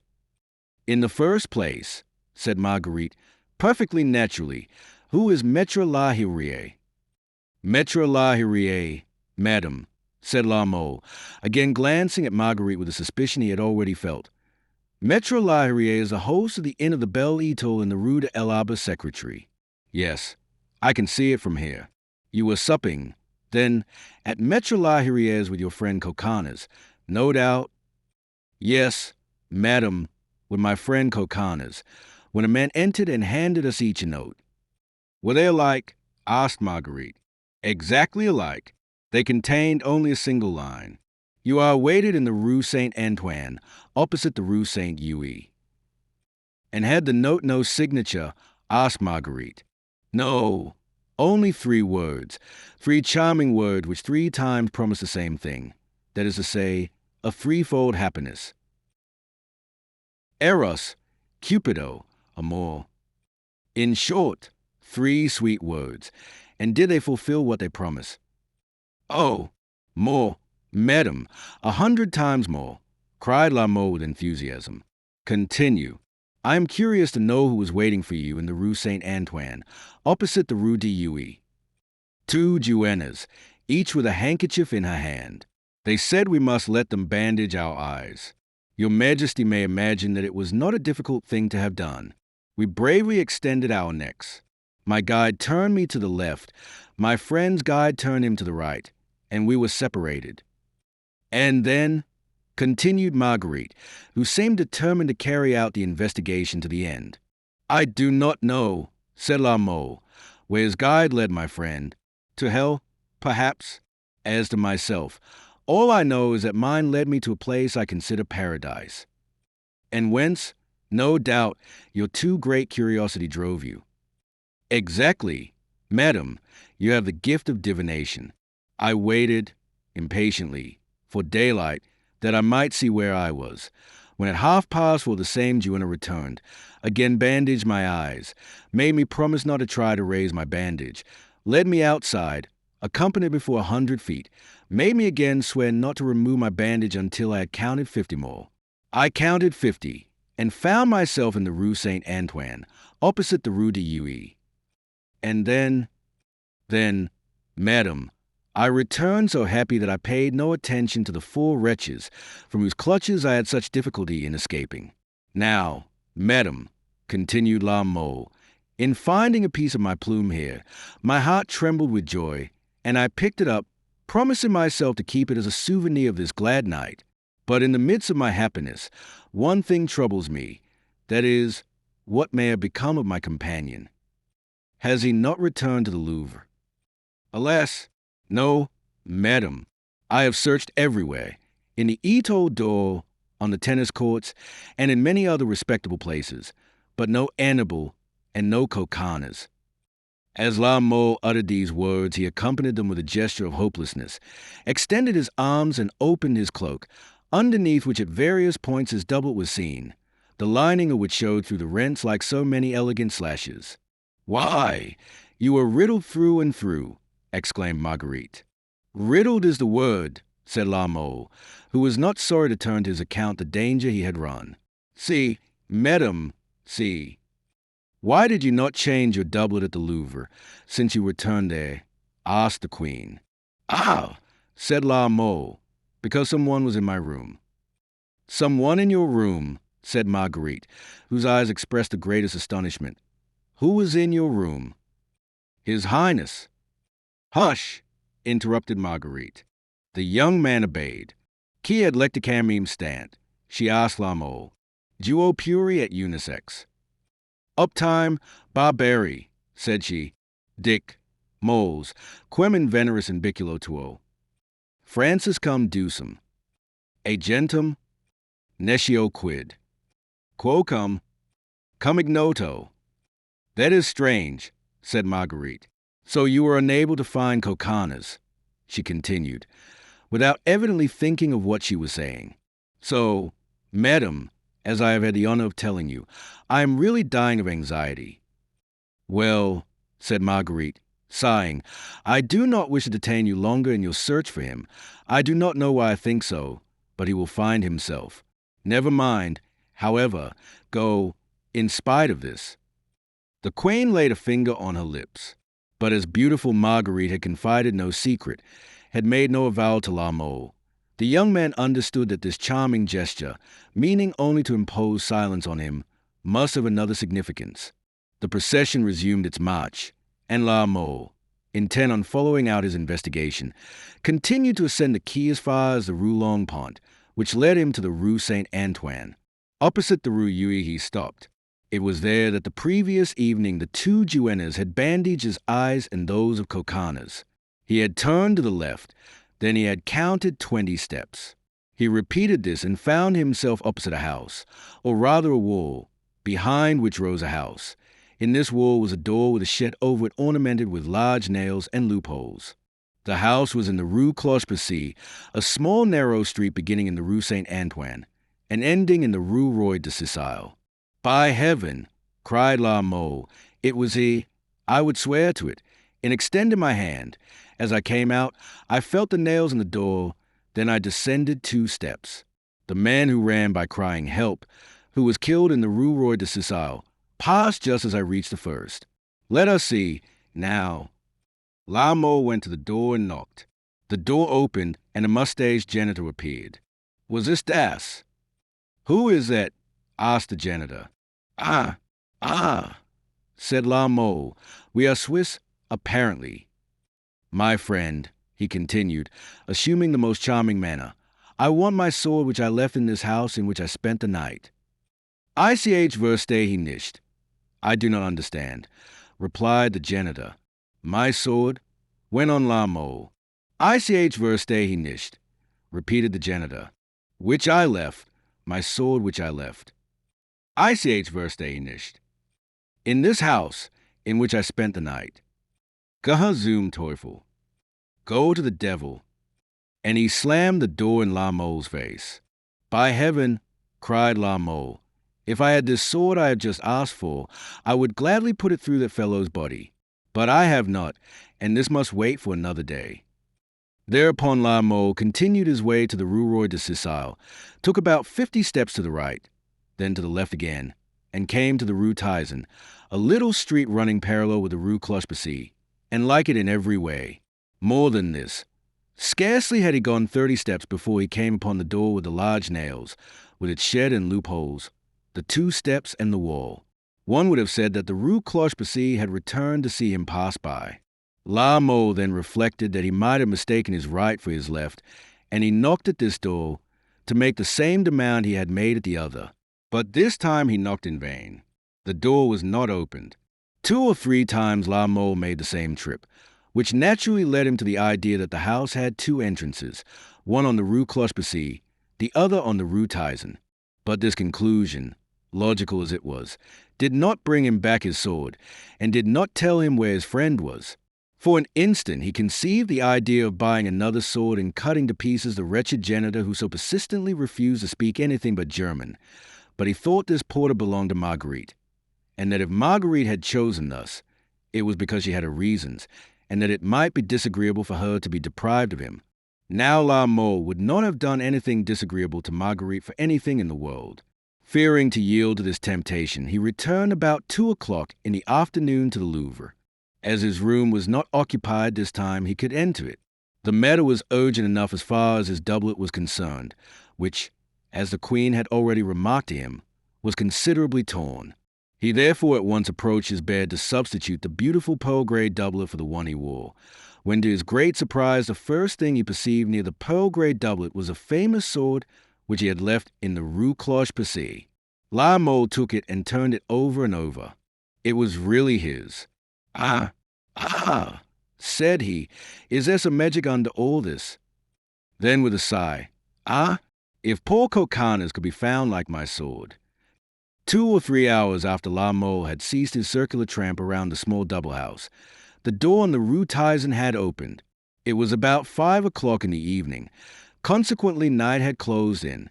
A woman wrapped in a long cloak trimmed with fur, accompanied by an attendant, came out of the door which was held open by a duenna of 40, and hurrying rapidly along to the Rue Roy de Sicile, knocked at a small door of the Hotel Argenson, which opened for her. She then left by the main entrance of the same hotel which opened onto the Vieille Rue du Temple, went toward a small postern in the Hotel de Guise, unlocked it with a key which she carried in her pocket, and disappeared. Half an hour later, a young man with bandaged eyes left by the same door of the small house, guided by a woman who led him to the corner of the Rue Geoffroy-Lasnier and La Mortellerie. There she asked him to count 50 steps and then remove his bandage. The young man carefully obeyed the order, and when he had counted 50, removed the handkerchief from his eyes. "By heaven!" cried he, looking around, "I'll be hanged if I know where I am." 6 o'clock, he cried, as the clock of Notre Dame struck. And poor La Mole, what can have become of him? Let us run to the Louvre. Perhaps they may have news of him there. Coconnas hurriedly descended the Rue La Mortellerie and reached the gates of the Louvre in less time than it would have taken an ordinary horse. As he went, he jostled and knocked down the moving hedge of brave bourgeois who were walking peacefully about the shops of the Place de Bordel, and entered the palace. They questioned the Swiss and the sentinel. The former thought they had seen Monsieur de la Mole enter that morning, but had not seen him go out. The sentinel had been there only an hour and a half and had seen nothing. He ran to his room and hastily threw open the door. But he found only the torn doublet of La Mole in the bed, which increased his fears still more. Then he thought of La Hurier and hastened to the worthy inn of the Belle Étoile. La Hurier had seen La Mole. La Mole had breakfasted there. Coconnas was as wholly reassured, and as he was very hungry, he ordered supper. Coconnas was in the 2 moods necessary for a good supper. His mind was relieved and his stomach was empty. Therefore he supped so well that the meal lasted till 8 o'clock. Then, strengthened by 2 bottles of light wine from Anjou, of which he was very fond, and which he tossed off with a sensual enjoyment shown by winks of his eyes and repeated smacking of his lips, he set out again in his search for La Mole, accompanying it through the crowd by kicks and knocks of his feet in proportion to the increasing friendship inspired in him by the comfort which always follows a good meal. That lasted 1 hour, during which time Coconnas searched every street in the vicinity of the Quai of the Grève, the Porte au Charbon, the Rue Saint-Antoine, and the Rues Tizen and Cloche-Percée, to which he thought his friend might have returned. Finally, he bethought himself that there was a place through which he had to pass, the gate of the Louvre, and he resolved to wait at this gate until his return. He was not more than 100 steps from the Louvre, and had just put on her feet a woman whose husband he had already overturned on the place Saint-Germain-l'Auxerrois, when in the distance he perceived before him in the doubtful light of a great lantern near the drawbridge of the Louvre the cherry-colored velvet cloak and the white plume of his friend, who like a shadow was disappearing under the gate and returning the sentinel's greeting. The famous cherry-colored cloak was so well known to every one that he could not be mistaken in it. "Well, by heaven," cried Coconnas, "it is really he this time, and he is returning. Well, La Mole, my friend, plague it, yet I have a good voice. How does it happen that he does not hear me? Fortunately, I have as good legs as I have voice, so I will join him." In this hope Coconnas set out as fast as he could, and reached the Louvre in an instant. But, fast as he was, just as he stepped into the Court de Red Cloak, which seemed in haste also, disappeared in the vestibule. "Hi there, La Mole," cried Coconnas, still hastening. Wait for me. It is I, Coconnas. What in the devil are you hurrying so for? Are you running away? In fact, the red cloak, as though it had wings, scaled the stairs rather than mounted them. Ah, you will not hear me, cried Coconnas. I am angry with you. Are you sorry? Well, the devil. I can run no further. It was from the foot of the staircase that Coconnas hurled this final apostrophe to the fugitive whom he gave up following with his feet, but whom he still followed with his eyes through the screw of the stairway, and who had reached Marguerite's chamber. Suddenly a woman came out of this room, and took the arm of the man Coconnas was following. Oh, oh, said Coconnas, that looked very much like Queen Marguerite. He was expected. In that case it is different. I understand why he did not answer me. Crouching down by the banister, he looked through the opening of the stairway. Then, after a few words in a low voice, he saw the red cloak follow the queen to her apartments. Good, good, said Coconnas. That is it. I was not mistaken. There are moments when the presence of our best friend is necessary to us, and De la Mole has one of those moments. And Coconnas, ascending the stairs, softly sat down on a velvet bench which ornamented the landing place, and said to himself, Very well. Instead of joining him, I will wait. Yes, but, he added, I think as he is with the Queen of Navarre, I may have to wait long. It is cold, by heaven. Well, I can wait just as well in my room. He will have to come there sometime. Scarcely had he finished speaking, and started to carry out his resolution, when a quick light step sounded above him, accompanied by a snatch of song so familiar that Coconnas at once turned his head in the direction of the step and the song. It was La Mole descending from the upper story, where his room was. When he perceived Coconnas, he began to descend the stairs 4 steps at a time, and this done he threw himself into his arms. Oh, heavens! Is it you? Said Coconnas. How the devil did you get out? By the Rue Cloche-Percée, by heavens. No, I do not mean that house. What then? The Queen's apartment. The Queen's apartment. The Queen of Navarre. I have not been there. Come now. My dear Hannibal, said La Mole, you are out of your head. I have come from my room where I have been waiting for you for 2 hours. You have come from your room. Yes. Was it not you I followed from the Place du Louvre? When? Just now. No, it was not you who disappeared under the gate 10 minutes ago. No, it was not you who just ascended the stairs as if you were pursued by a legion of devils. No, by heaven, cried Coconnas, the wine of the Belle Étoile is not poor enough to have so completely turned my head. I tell you that I have just seen your cherry-colored cloak and your white plume under the gate of the Louvre, that I followed both to the foot of the stairway, and that your cloak, your plume, everything, to your swinging arm, was expected here by a lady whom I greatly suspect to be the Queen of Navarre, and who led you through that door, which, unless I am mistaken, is that of the beautiful Marguerite. By heaven, cried La Mole, growing pale, could there be treason? Very good, said Coconnas. Swear as much as you please, but do not tell me I am mistaken. La Mole hesitated an instant, pressing his head between his hands, deterred by respect and jealousy. His jealousy conquered him, however, and he hastened to the door, at which he knocked with all his might. This caused a somewhat unusual hubbub considering the dignity of the place in which it occurred. We shall be arrested, said Coconnas, but no matter, it is very funny. Tell me, La Mole, are there ghosts in the Louvre? I know nothing about it, said the young man as pale as the plume which shaded his brow, but I have always wanted to see one, and as the opportunity presents itself, I shall do my best to come face to face with this one. I shall not prevent you, said Coconnas, only knock a little less fiercely if you do not wish to frighten it away. La Mole, exasperated as he was, felt the justice of the remark, and began to knock more gently. Chapter 25. The cherry-colored cloak. Coconnas was not mistaken. The lady who had stopped the cavalier of the cherry-colored cloak was indeed the Queen of Navarre. As to the cavalier, our reader has already guessed, I presume, that he was no other than brave de Mouy. Upon recognizing the Queen of Navarre, the young Huguenot realized that there was some mistake, but he dared not speak, fearing a cry from Marguerite would betray him. He preferred to let himself be led to her apartments, and when once there to say to his beautiful guide, "Silence for silence, Madame." Marguerite had gently pressed the arm of him whom in the semi-darkness she had mistaken for La Mole, and leaning toward him whispered in Latin, "Solus introito carissime." Demouy, without answering, let her lead him along, but scarcely was the door closed behind him, and he found himself in the antechamber, which was better lighted than the stairway, before Marguerite saw that he was not La Mole. Thereupon the cry which the cautious Huguenot had feared escaped Marguerite, but fortunately there was no further danger from it. "Monsieur Demouy," cried she, stepping back.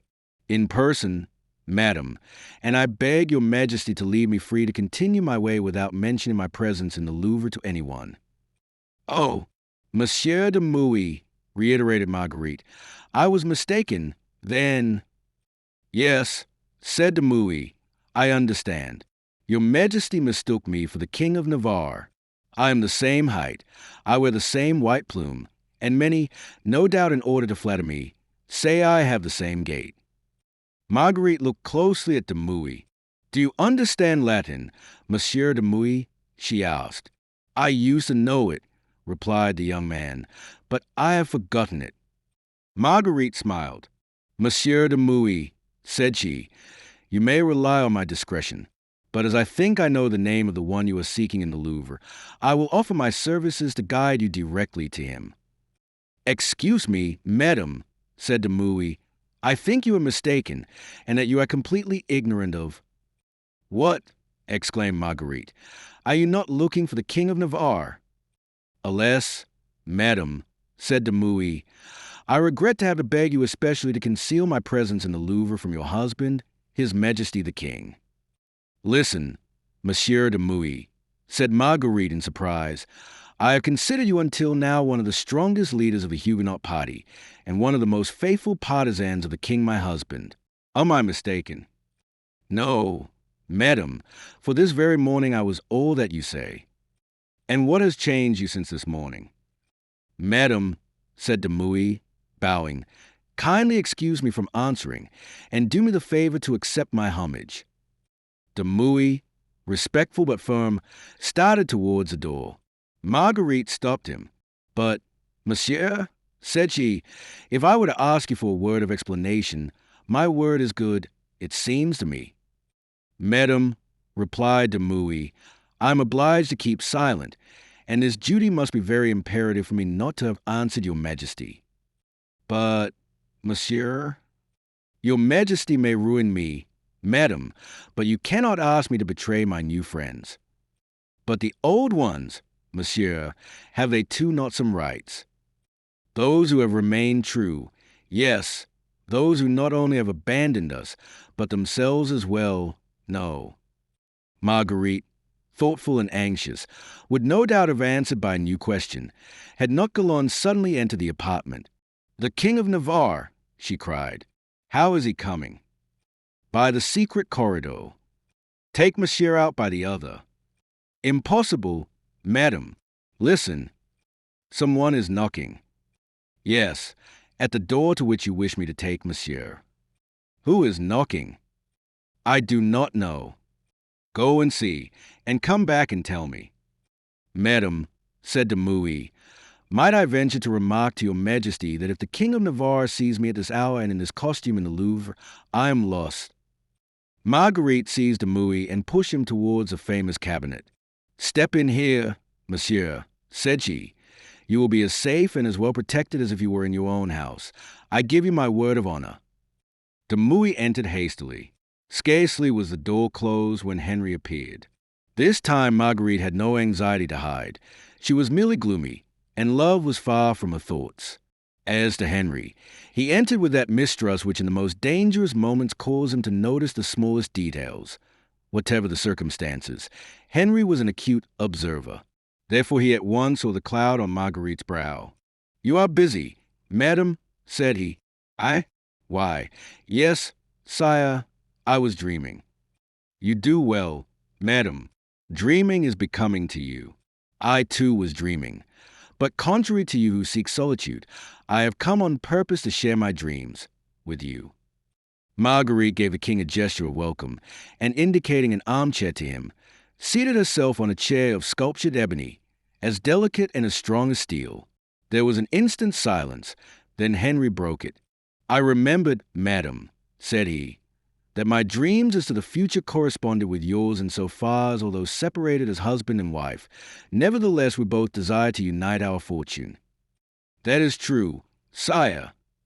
I think I understood you to say also that in all the plans I might make toward our mutual rising, I would find in you not only a faithful but an active ally. Yes, sire, and I ask only one thing, that in beginning the work as soon as possible, you will give me the opportunity to begin also. I am glad to find you of this mind, madam, and I trust that you have not for one instant doubted that I would lose sight of the plan I resolved to carry out the very day when, thanks to your brave intervention, I was almost sure of being safe. Monsieur, I think that your carelessness is nothing but a mask, and I have faith not only in the predictions by the astrologers, but in your good genius as well. What should you say, madam, if someone were to upset our plans and threaten to reduce us to an ordinary position? I should say that I was ready to fight with you, either openly or in secret, against this someone, whoever he might be. Madam, continued Henry, it is possible for you, is it not, to gain immediate admission into the room of your brother, Monsieur d'Alencon? You are in his confidence, and he is very friendly to you. Might I venture to beg you to find out if he is at present holding a secret conference with someone? Marguerite gave a start. With whom, monsieur? She asked. With de Mouy. Why? Asked Marguerite, repressing her emotion. Because if such is the case, madam, farewell to all our projects, or to all mine, at least. Sire, speak softly, said Marguerite, making a sign with her eyes and lips and pointing to the cabinet. Oh, said Henry. Still someone? Indeed, that cabinet is so often occupied that it makes your room uninhabitable. Marguerite smiled. Is it still Monsieur de la Mole? Asked Henry. No, sire, it is Monsieur de Mouy. He, cried Henry with surprise mingled with joy. He is not with the Duc d'Alencon. Then, have him come in, that I may talk to him. Marguerite stepped to the cabinet, opened it, and taking de Mouy by the hand, led him without preamble to the King of Navarre. Ah, madam, said the young Huguenot, in a tone of reproach more sad than bitter, you have betrayed me in spite of your promise. That is wrong. What should you do if I were to avenge myself by saying? You will not avenge yourself, de Mouy, interrupted Henry, pressing the young man's hand, or at least you will listen to me first.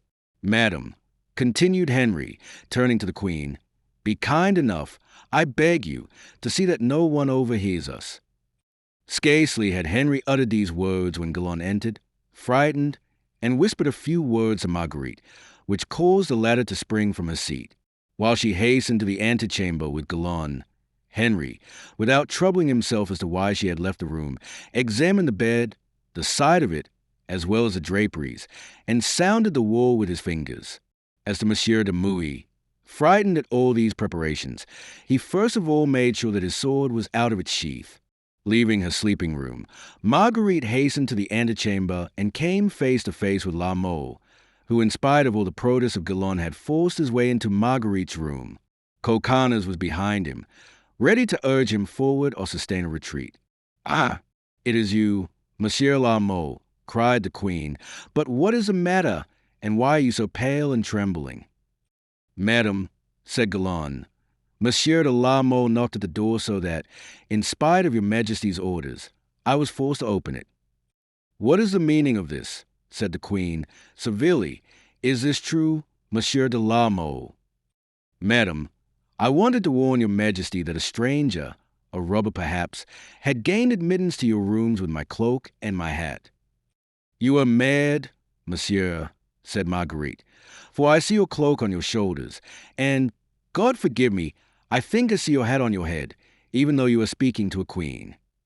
Oh, pardon me, madam, Pardon me, cried La Mole, quickly uncovering, but God is my witness. It is not my respect which is lacking. No, it is your trust, is it not? Said the queen. What can you expect? Cried La Mole. When a man is in your majesty's rooms, when he gains admittance by assuming my clothes, and perhaps my name, who knows? A man, cried Marguerite, softly pressing her poor lover's arm. A man. You are modest, Monsieur de la Mole. Look through the opening of the portiere and you will see two men. Marguerite drew back the velvet portiere embroidered in gold, and La Mole saw Henry talking with a man in the cherry-colored cloak. Coconnas, as though he himself were concerned, looked also, saw, and recognized Dumas. Both men stood amazed. Now that you are reassured, or at least now that I hope you are, said Marguerite, take your stand outside my door, and for your life, my dear La Mole, let no one enter. If anyone even approaches the stays, warn me. La Mole, weak and obedient as a child, withdrew, glancing at Coconnas, who looked at him. Both found themselves outside without having thoroughly recovered from their astonishment.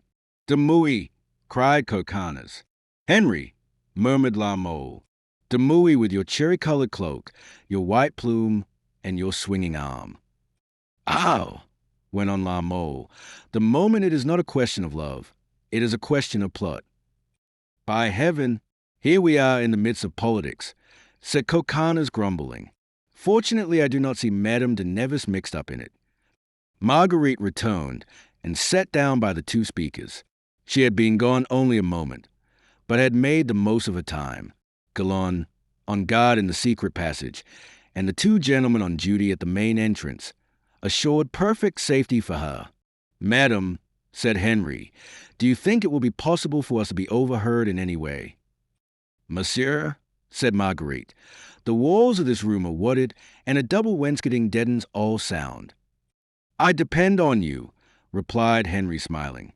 Then turning to Dumas, now, said the king, in a low tone, as if in spite of the assurance of Marguerite his fears were not wholly overcome, what are you here for?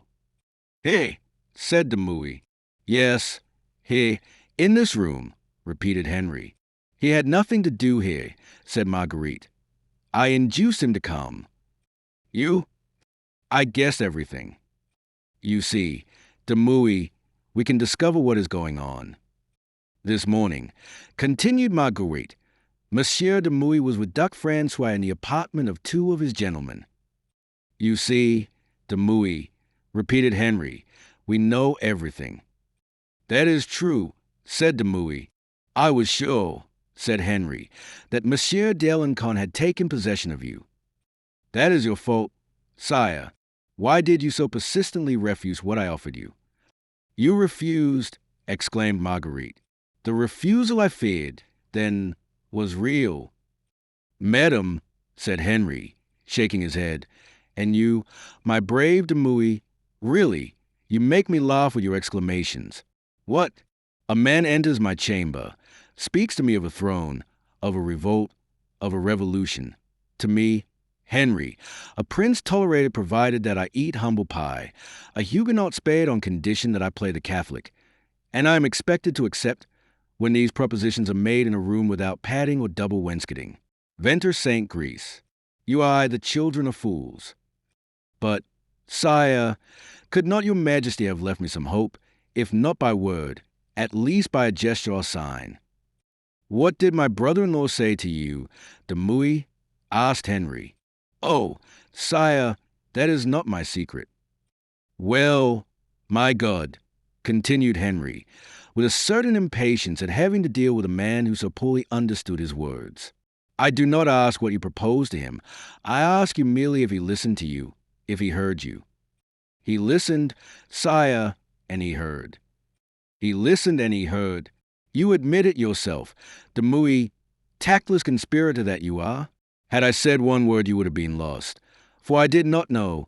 I merely suspected that he was there, or if not he, someone else, the Duc d'Anjou, Charles IX, or the Queen Mother, for instance. You do not know the walls of the Louvre, Dumas. It was for them that the proverb was made which says that walls of ears, and knowing these walls you expected me to speak. Well, Demouy, you pay a small compliment to the common sense of the King of Navarre, and I am surprised that not esteeming him more highly you should have offered him a crown. But, sire, said Demouy, could you not even while refusing this crown have given me some sign? In that case I should not have considered everything hopeless and lost. Well, Venter Saint Grace, exclaimed Henry, if one can hear cannot one see also? And is not one lost by a sign as much as by a word? See, Demouy, continued the king, looking around him, at the present moment, so near to you that my words do not reach beyond the circle of our 3 chairs, I still fear I may be overheard when I say, Demouy, repeat your proposal to me. But, sire, cried Demouy in despair, I am now engaged with Monsieur d'Alencon. Marguerite angrily clasped and unclasped her beautiful hands. Then it is too late, said she. On the contrary, murmured Henry, know that even in this, God's hand is visible. Continue your arrangement, Demouy, for in Duc Francois lies our safety. Do you suppose that the King of Navarre would guarantee your heads? On the contrary, wretched man, I should have you all killed to the last one, and on the least suspicion. But with the son of France it is different. Secure proofs. Demouy, ask for guarantees. But, stupid that you are, you will be deeply involved, and one word will suffice for you. Oh, sire, it was my despair at your having left us, believe me, which threw me into the arms of the Duke. It was also the fear of being betrayed, for he kept our secret. Keep his. Now, Demouy, it rests with you. What does he wish? To leave court? Furnish him with means to escape. Work for him, Demouy, as if you were working for me. Turn the shield so that he may parry every blow they aim at us. When it is time to flee, we will both flee. When it is time to fight and reign, I will reign alone. Do not trust a duke, said Marguerite. He is gloomy and acute, without hatred as without love, ever ready to treat his friends like enemies and his enemies like friends. And he is expecting you now, Demouy, said Henry. Yes, sire. Way. In the apartment belonging to his 2 gentlemen. At what time? Before midnight. It is not yet 11 o'clock, said Henry, so you have lost no time. Now you may go, Demouy. We have your word, monsieur, said Marguerite. Come now, madame, said Henry, with the confidence he knew so well how to use with certain people and on certain occasions. With Monsieur Demouy, such things are not even asked for. You are right, sire, replied the young man. But I need your word, for I shall have to tell the leaders that I have it. You are not a Catholic, are you? Henry shrugged his shoulders. You do not renounce the kingdom of Navarre. I renounce no kingdom, Demouy. I merely reserve for myself the choice of the best, that is, the one which will best suit me and you. And if in the meantime your majesty should be arrested, you would promise to reveal nothing even should they torture your royal majesty. Demouy, I swear that, before God. One further word, sire, how am I to see you in future? After tomorrow you shall have a key to my room. You will come there, Demouy, as often as it may be necessary and when you please. It is for the Duc d'Alencon to answer for your presence in the Louvre. In the meantime, use the small stairway. I will show you the way. The queen will have the cherry-colored cloak like yours come here, the one who was in the antechamber just now. No one must notice any difference between you, or know that there are 2 of you, Demouy. Do you not agree with me? And you, madam? Henry looked at Marguerite and uttered the last words with a smile. Yes, said she, without moving a feature, for this Monsieur de la Mole belongs to my brother, the Duke. Well, madam, try to win him over to our side, said Henry, in perfect seriousness. Spare neither gold nor promises. I will put all my treasures at his disposal. In that case, said Marguerite, with one of the smiles which belong only to the women of Boccaccio, since this is your wish, I will do my best to second it. Very good, madam, and you, Demouy, return to the Duke and make sure of him. Chapter 26. Margarita. During the conversation which we have just related, La Mole and Coconnas mounted guard. La Mole somewhat chagrined, Coconnas somewhat anxious. La Mole had had time to reflect, and in this he had been greatly aided by Coconnas. What do you think of all this, my friend? La Mole had asked of Coconnas. I think, the Piedmontese had replied, that there is some court intrigue connected with it. And such being the case, are you disposed to play a part in it? My dear fellow, replied Coconnas, listen well to what I am going to say to you and try and profit by it. In all these princely dealings, in all royal affairs, we can and should be nothing but shadows. Where the King of Navarre leaves a bit of his plume and the Duc d'Alencon a piece of his cloak, we leave our lives. The Queen has a fancy for you, and you for her. Nothing is better. Lose your head in love, my dear fellow, but not in politics. That was wise counsel. Therefore it was heard by La Mole with the melancholy of a man who feels that, placed between reason and madness, it is madness he will follow. I have not a fancy for the Queen, Annibal. I love her, and fortunately or unfortunately I love her with all my heart. This is madness, you will say. Well, I admit that I am mad, but you are wise, Coconnas. You ought not to suffer for my foolishness and my misfortune. Go back to our master and do not compromise yourself. Coconnas pondered an instant, then raising his head, My dear fellow, he replied, all that you tell me is perfectly reasonable. You are in love. Act, therefore, like a lover. I am ambitious, and being so, I think life is worth more to me than a woman's kiss. When I risk my life, I make my own conditions. Try, so far as you are concerned, my poor Meta, to make yours. Whereupon Coconnas extended his hand to La Mole and withdrew, having exchanged a final glance and a final smile with his friend. About 10 minutes after he left his post, the door opened, and Marguerite, peering out cautiously, took La Mole by the hand and, without uttering a word, drew him from the corridor into the furthest corner of her room. She closed the door behind her with a care which indicated the importance of the conversation she was about to have. Once in her room, she stopped, seated herself on an ebony chair, and drawing La Mole to her, she clasped her hands over both of his. Now that we are alone, said she, let us talk seriously, my very dear friend. Seriously, madam, said La Mole, or lovingly. Does that please you better? But there can be serious things in love, and especially in the love of a queen. Then, let us talk of serious things, but on condition that your majesty will not be vexed at the lighter things I have to say to you. I shall be vexed only at one thing, La Mole, and that is if you address me as madam or your majesty. For you, my beloved, I am just Marguerite. Yes, Marguerite. Yes, Margarita. Yes, my pearl, cried the young man, devouring the queen with his eyes. Yes, that is right, said Marguerite. So you are jealous, my fine gentleman. Oh, unreasonably. Still, madly, Marguerite. Jealous of whom? Come, of everyone. But really, of the king first. I should think after what you had seen and heard you might be easy on that point. Of this Monsieur de Mouy, whom I saw this morning for the first time, and whom this evening I find so far advanced in his intimacy with you. Monsieur de Mouy? Yes. Who gave you such ideas about Monsieur de Mouy? Listen, I recognize him from his figure, from the color of his hair, from a natural feeling of hatred. He is the one who was with Monsieur d'Alencon this morning.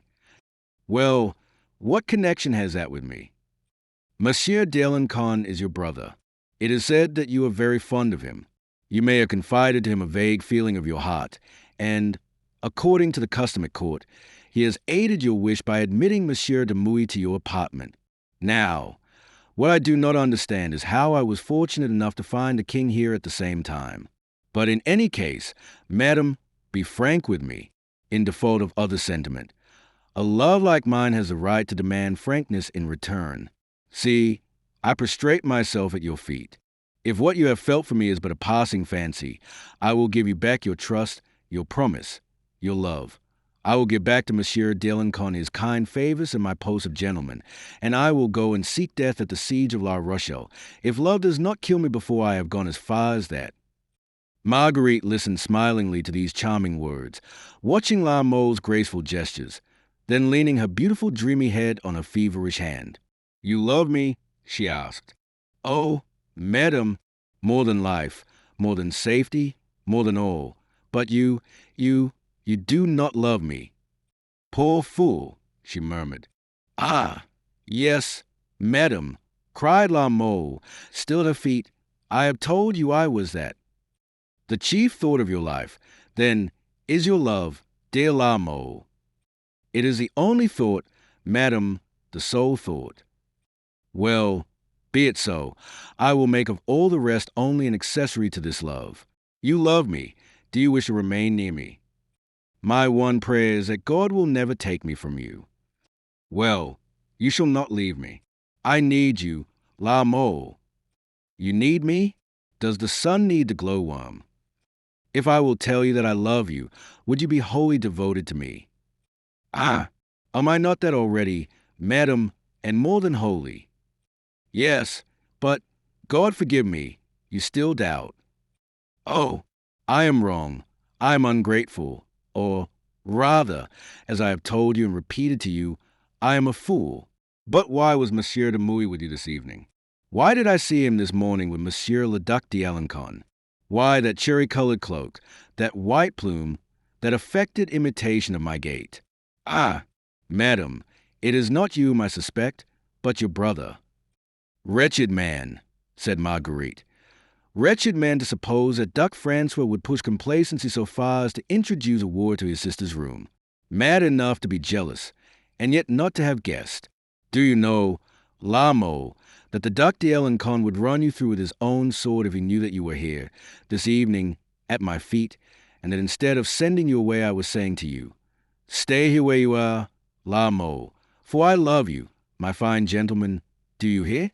I love you. Ah, yes, he would certainly kill you. Great God, cried La Mole, starting back and looking at Marguerite in terror. Is it possible? Everything is possible, my friend, in these times and at this court. Now, one word. It was not for me that Monsieur de Mouy, in your cloak, his face hidden under your hat, came to the Louvre. It was for Monsieur d'Alencon. But I, thinking it was you, brought him here. He knows our secret, La Mole, and must be carefully managed. I should prefer to kill him, said La Mole. That is shorter and surer. And I, my brave gentleman, said the Queen, I prefer him to live, and for you to know everything, for not only is his life useful to us, but it is necessary. Listen and weigh your words well before you answer. Do you love me enough, La Mole, to be glad if I were really to become a queen? That is, queen of a real kingdom. Alas, madam, I love you enough to wish what you wish, even should this desire ruin my whole life. Well, do you want to aid me to realize this desire, which would make you still happier? Oh, I should lose you, madam, cried La Mole, hiding his head in his hands. No, on the contrary, instead of being the first of my servants, you will become the first of my subjects. That is all. Oh, no interest, no ambition. Madam, do not sully the feeling I have for you, the devotion, nothing but devotion. Noble nature, said Marguerite. Well, yes, I accept your devotion, and I shall find out how to reward it. She extended both her hands, and La Mole covered them with kisses. Well, said she. Well, yes, replied La Mole. Yes, Marguerite, I am beginning to comprehend this vague project already talked of by us Huguenots before the massacre of St. Bartholomew, the scheme for the execution of which I, like many another worthier than myself, was sent to Paris. You covet this actual kingdom of Navarre, which is to take the place of an imaginary kingdom. King Henry drives you to it. De Mouy conspires with you, does he not? But the Duc d'Alencon, what is he doing in it all? Where is there a throne for him? I do not see. Now, Is the Duc d'Alencon sufficiently your friend to aid you in all this without asking anything in exchange for the danger he runs? The Duke, my friend, is conspiring on his own account. Let us leave him to his illusions. His life answers for ours. But I, who belong to him, can I betray him? Betray him? In what are you betraying him? What has he confided to you? Is it not he who has betrayed you by giving your cloak and hat to Demouy as a means of gaining him admittance to his apartments? You belong to him. You say, were you not mine, my gentleman, before you were his? Has he given you a greater proof of friendship than the proof of love you have from me? La Mole arose, pale and completely overcome. Oh, he murmured, Coconnas was right. Intrigue is enveloping me in its folds. It will suffocate me. Well, asked Marguerite. Well, said La Mole, this is my answer, it is said, and I heard it at the other end of France, where your illustrious name and your universal reputation for beauty touch my heart like a vague desire for the unknown. It is said that sometimes you love, but that your love is always fatal to those you love, so that death, jealous, no doubt, almost always removes your lovers. La Mole, do not interrupt me, oh, my well-loved Margarita, for they add that you preserve the hearts of these faithful friends in gold boxes, and that occasionally you bestow a melancholy thought, a pious glance on the sad remains. You sigh, my queen, your eyes droop, it is true. Well, make me the dearest and the happiest of your favorites. You have pierced the hearts of others, and you keep their hearts. You do more with me. You expose my head. Well, Marguerite, swear to me before the image of the God who has saved my life in this very place. Swear to me that if I die for you, as a sad presentiment tells me I shall do, swear to me that you will keep my head, which the hangman will separate from my body, and that you will sometimes press your lips to it. Swear, Marguerite, and the promise of such reward bestowed by my queen will make me silent, and, if necessary, a traitor and a coward. This is being wholly devoted, as your lover and your accomplice should be. Oh, what ghastly foolishness, dear heart, said Marguerite. Oh, fatal thought, sweet love. Sway, sway. Yes, on this silver chest with its cross. Sway. Well, said Marguerite, if, and God forbid, your gloomy presentiment is realized, my fine gentleman, on this cross I swear to you that you shall be near me, living or dead, so long as I live, and if I am unable to rescue you from the peril which comes to you through me alone, I will at least give to your poor soul the consolation for which you ask, and which you will so well have deserved. One word more, Marguerite. I can die now. I shall not mind death, but I can live, too, for we may succeed. The King of Navarre, king, you may be queen, in which case he will take you away. This vow of separation between you will some day be broken, and will do away with ours. Now, Marguerite, my well-beloved Marguerite, with a word you have taken away my every fear of death. Now with a word keep up my courage concerning life. Oh, fear nothing. I am yours, body and soul, cried Marguerite, again raising a hand to the cross on the little chest. If I leave, you follow, and if the king refuses to take you, then I shall not go. But you dare not resist. My well-beloved Hyacinth, said Marguerite, you do not know Henry. At present he is thinking of only one thing, that is, of being king. For this he would sacrifice everything he owns, and, still more, what he does not own. Now, adieu. Madam, said La Mole, smiling, are you going to send me away? It is late, said Marguerite. No doubt. But where would you have me go? Monsieur de Mouy is in my room with Monsieur le Duc d'Alencon. Ah, yes, said Marguerite, with a beautiful smile.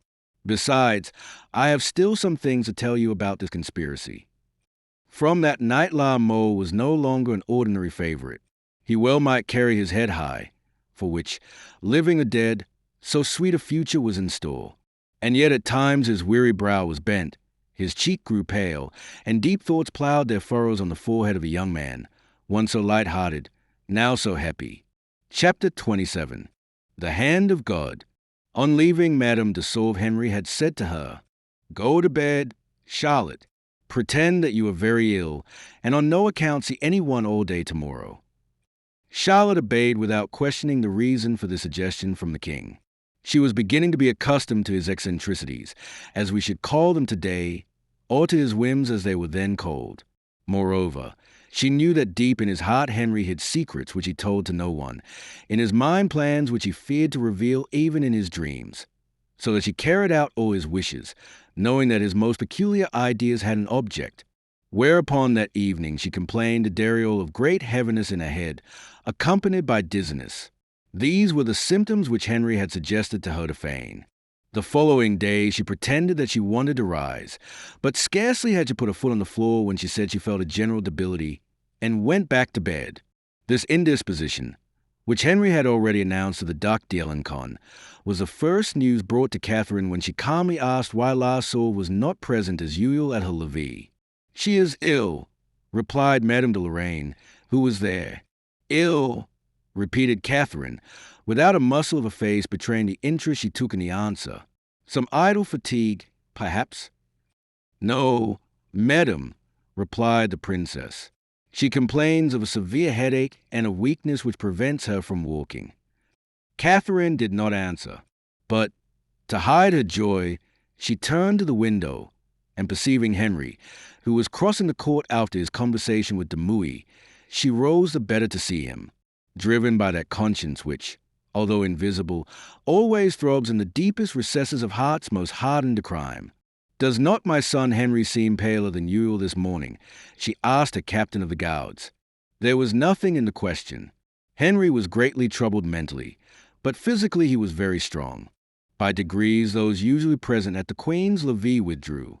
3 or 4 intimate ones remained longer than the others, but Catherine impatiently dismissed them, saying that she wished to be alone.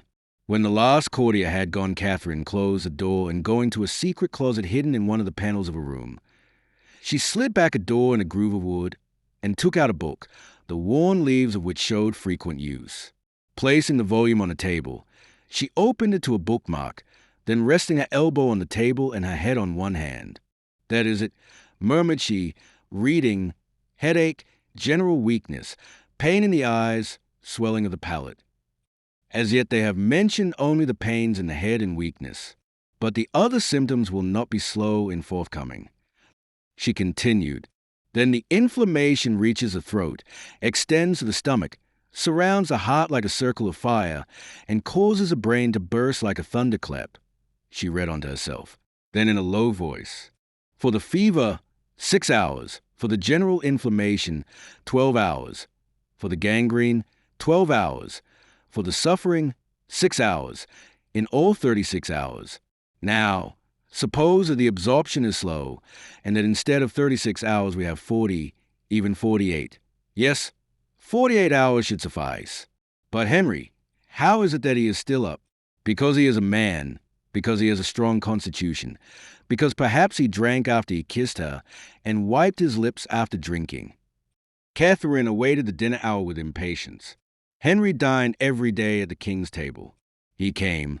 He in turn complained of pain in his head. He ate nothing, and withdrew immediately after the meal, saying that having been awake a part of the previous night, he felt a pressing need of sleep. Catherine listened as his uncertain steps died away. Then she had him followed.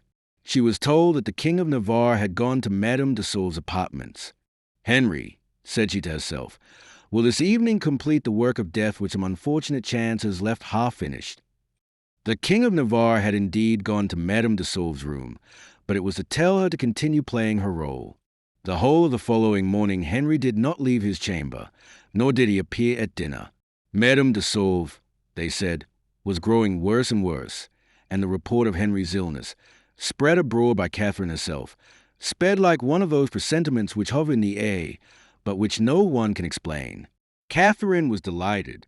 The previous morning she had sent Ambrose Père to help one of her favorite servants, who was ill at Saint-Germain, so it had to be one of her own men who was called in to see Madame de Sauve and Henry. This man would say only what she wished him to say. If, contrary to all expectation, some other doctor had been summoned, and if some whisper concerning poison had frightened the court, in which so many such reports had already been circulated, she counted greatly on the rumor to arouse the jealousy of Marguerite regarding the various loves of her husband.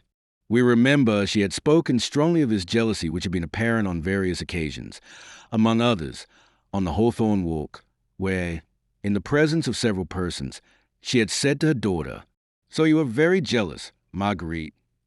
Therefore, with unruffled features she waited for the door to open, when some pale, startled servant would enter, crying, "Your Majesty, the King of Navarre has been hurt, and Madame de Sauve is dead." 4 o'clock in the afternoon struck.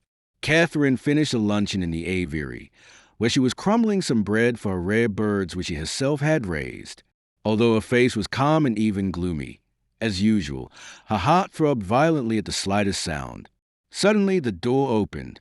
"Madam," said the captain of the guards, "the King of Navarre is—" "Ill," hastily interrupted Catherine.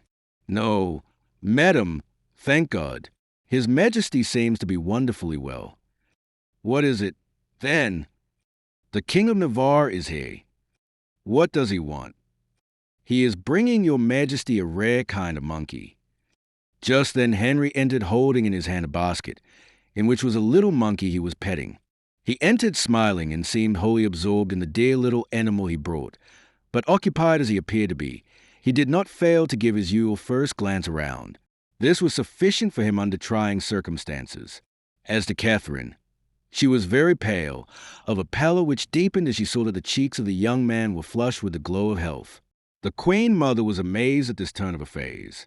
She accepted Henry's gift mechanically, appeared agitated, complimented him on looking so well, and added, "I am all the more pleased to see you looking so, because I heard that you were ill, and because, if I remember rightly, you yourself complained of not feeling well in my presence. But I understand now," she added, trying to smile, "it was an excuse so that you might be free." "No, I have really been very ill, madam," said Henry, "but a specific used in our mountains, and which comes from my mother, has cured my indisposition." "Ah, you will give me the recipe, will you not?" "Henry," said Catherine, really smiling this time, but with an irony she could not disguise. "Some counter poison," she murmured. "We must look into this. But no, seeing Madame de Sauve ill, it will be suspected. Indeed, I believe that the hand of God is over this man." Catherine waited impatiently for the night. Madame de Sauve did not appear. At play she inquired for her, but was told that she was suffering more and more. All the evening she was restless, and everyone anxiously wondered what were the thoughts which could move this face usually so calm. At length everyone retired. Catherine had herself undressed and put to bed by her ladies-in-waiting. Then when everyone had gone to sleep in the Louvre, she rose, slipped on a long black dressing gown, took a lamp, chose from her keys the one which unlocked the door of Madame de Sauve's apartments, and ascended the stairs to see her maid of honor. Had Henry foreseen this visit? Was he busy in his own rooms? Was he hiding somewhere? However this may have been, the young woman was alone. Catherine opened the door cautiously, crossed the antechamber, entered the reception room, set her lamp on a table, for a night lamp was burning near the sick woman, and glided like a shadow into the sleeping room. Dario, in a deep armchair, was sleeping near the bed of her mistress. This bed was entirely shut in by curtains. The respiration of the young woman was so light that for an instant Catherine thought she was not breathing at all. At length she heard a slight sigh, and with an evil joy she raised a curtain in order to see for herself the effect of the terrible poison. She trembled in advance at the sight of the livid pallor or the devouring purple of the mortal fever she hoped for. But instead of this, calm, with eyes hidden under their white lids, her mouth rosy and half open, her moist cheek pressed gently against one of her gracefully rounded arms, while the other arm, fresh and pearly, was thrown across the crimson damask which served as counterpane, the beautiful young woman lay sleeping with a smile still on her lips. No doubt some sweet dream brought the smile to her lips, and to her cheek the flush of health which nothing could disturb. Catherine could not refrain from uttering a cry of surprise which roused Dario for a moment. The Queen Mother hastily stepped behind the curtains of the bed. Dario opened her eyes, but overcome with sleep, Without even wondering in her drowsy mind why she had wakened, the young girl dropped her heavy lids and slept again. Then Catherine came from behind the curtain, and glancing at the other object in the room, saw on a table a bottle of Spanish wine, some fruit, pastry, and 2 glasses. Henry must have had supper with the Baroness, who apparently was as well as himself. Walking on tiptoe, Catherine took up the small silver box that was partly empty. It was the same or very similar to the one she had sent to Charlotte. She removed from it a piece as large as a pearl on the point of a gold needle, returned to her room, and gave it to the little ape which Henry had brought her that evening. Attracted by the aromatic odor, the animal devoured it eagerly, and turning around in his basket, went to sleep. Catherine waited a quarter of an hour. "With half of what he has just eaten," said she, "my dog Brutus died, swelling up instantly. Someone has played me a trick. Is it Renee? Impossible. Then it is Henry. Oh, fatality! It is very evident that since he is the reign, he cannot die. But perhaps the poison was not strong enough. We shall see by trying steel." And Catherine went to bed revolving in her mind a fresh idea which no doubt was perfected the following day, for she called her captain of the guards to her, gave him a letter, ordered him to take it to its address, and to deliver it only into the hands of the one for whom it was intended.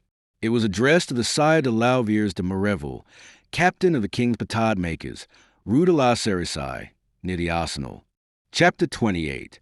The Letter from Rome.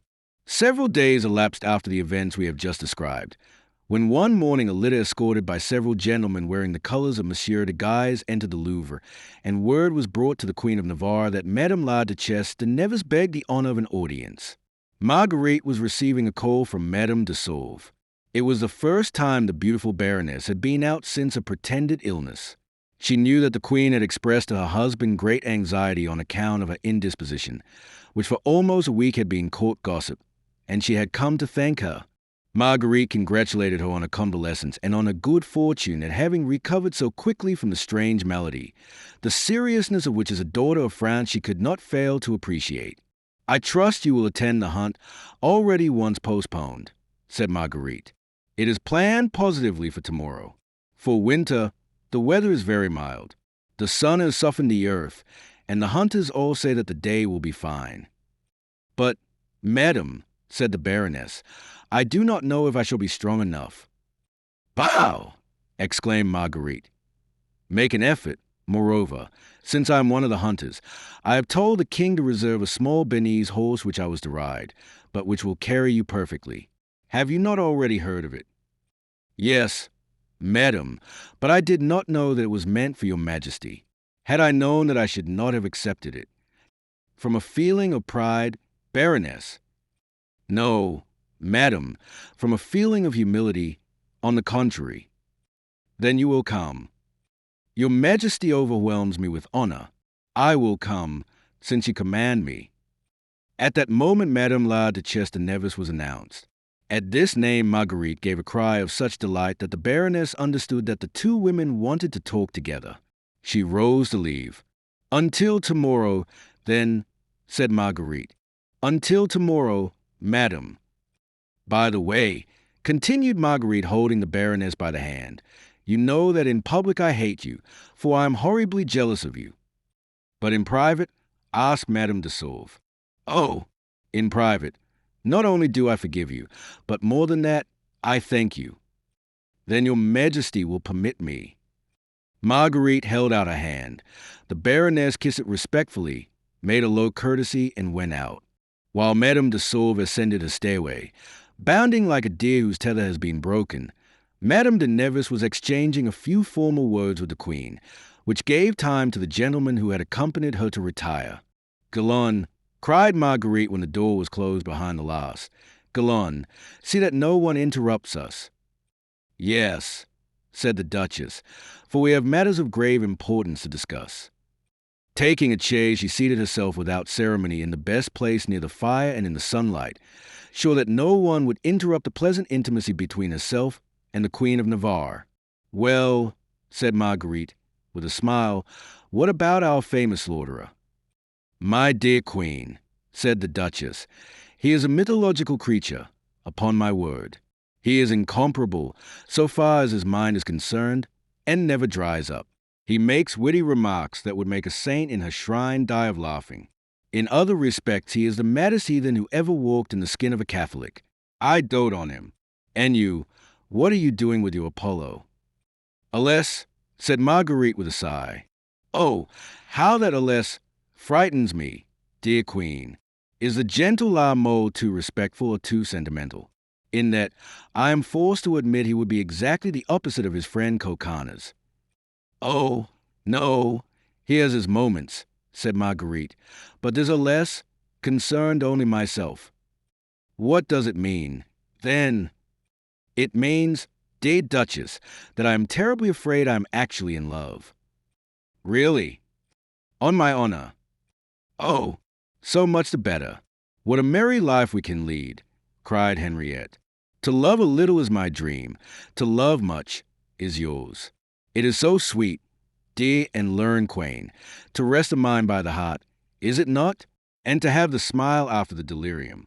Ah, Marguerite, I have a feeling that we are going to have a glorious year. Do you think so? Said the queen. I, on the contrary, do not know how that may be. I see things through a veil. All these politics occupy me so much. By the way, do you know if your Annibal is as devoted to my brother as he seems to be? Find out for me. I must know. He, devoted to anybody or anything. It is easy to see that you do not know him as I do. If he ever is devoted to anything, it will be his ambition. And that is all. If your brother is a man to make great promises to him, well, he will be devoted to your brother. But let your brother, son of France that he is, be careful not to break the promises he makes him. If he does, my faith, look out for your brother. Really, it is just as I say. Truly, Marguerite, there are times when this tiger whom I have tamed frightens me. The other day I said to him, Annibal, be careful, do not deceive me, for if you do. I said it, however, with my emerald eyes which prompted Ronsard's lines. Well, I suppose he would answer me, I deceive you. I, never, etc., etc. But do you know what he did answer? No. Well, judge of the man. And you, he replied, if you deceive me, you take care to, for, princess that you are. And as he said this, he threatened me not only with his eyes, but with his slender pointed finger, with its nail cut like a steel lance, which he held before my nose. At that moment, my poor queen, I confess he looked so fierce that I trembled, and yet you know I am no coward. He threatened you. Henriette, he dared. Well, I had threatened him. For that matter, he was right. So you see, he is devoted up to a certain point, or rather to a very uncertain point. In that case we shall see, said Marguerite thoughtfully. I will speak to La Mole. Have you nothing else to tell me? Yes, something most interesting for which I came. But the idea, you have told me more interesting things still. I have received news. From Rome? Yes, through a courier from my husband. Ah, the Poland affair. It is progressing beautifully, and probably in a day or two you will be rid of your brother of Anjou. So the Pope has ratified his election. Yes, my dear. And you never told me, cried Marguerite. Well, quick, the details. Oh, mercy, I have none except those I have given you. But wait, I will give you the letter from Monsieur de Nevis. Here it is. Oh, no, those are some verses from Annibal, atrocious ones too, my poor Marguerite. He cannot write any other kind. But wait, here it is. No, it isn't. That is a note of my own which I brought for you to have La Mole give him. Ah, at last, here it is. And Madame de Nevis handed the letter to the queen. Marguerite opened it hastily and read it, but it told nothing more than she had already learned from a friend. How did you receive this? Continued the queen. From a courier of my husband, who had orders to stop at the Hotel de Guise before going to the Louvre, and to deliver this letter to me before delivering that of the king. I knew the importance my queen would attach to this news, and I had written to Monsieur de Nevis to act thus. He obeyed, You see, he is not like that monster of a Coconnas. Now there is no one in the whole of Paris, except the king, you, and I, who knows this news, except the man who followed our courier. What man? Oh, the horrid business. Imagine how tired, worn out, and dusty the wretched messenger was when he arrived. He rode 7 days, day and night, without stopping an instant. But the man you spoke of just now, wait a minute, constantly followed by a wild-looking fellow who had relays like himself, and who rode as far as he did for the 400 leagues. The poor courier constantly expected to be shot in his back. Both reached the St. Marcel gate at the same time. Both galloped down the Rue Mouffetard. Both crossed the city. But at the end of the bridge of Notre Dame, our courier turned to the right, while the other took the road to the left by the Place du Châtelet, and sped along the quays by the side of the Louvre, like an arrow from a bow. "Thanks, my good Henriette, thanks," cried Marguerite. "You are right. That is very interesting news. By whom was the other courier sent? I must know. So leave me until this evening. Rue Tizen, is it not? And the hunt tomorrow. Do take a frisky horse, so that he will run away, and we can be by ourselves. I will tell you this evening what is necessary for you to try and find out from your Coconnas. You will not forget my letter," said the Duchess of Nevers, smiling. No, do not worry. He shall have it, and at once." Madame de Nevers left, and Marguerite immediately sent for Henry, who came to her quickly. She gave him the letter from the Duc de Nevers. Oh, he exclaimed. Then Marguerite told him about the second courier. "Yes," said Henry, "I saw him enter the Louvre. Perhaps he was for the Queen Mother." "No, I am sure of that, for I ventured to take my stand in the corridor, and I saw no one pass." "Then," said Marguerite, looking at her husband, "he must be for your brother d'Alencon, must he not?" said Henry. "Yes, but how can we be sure?"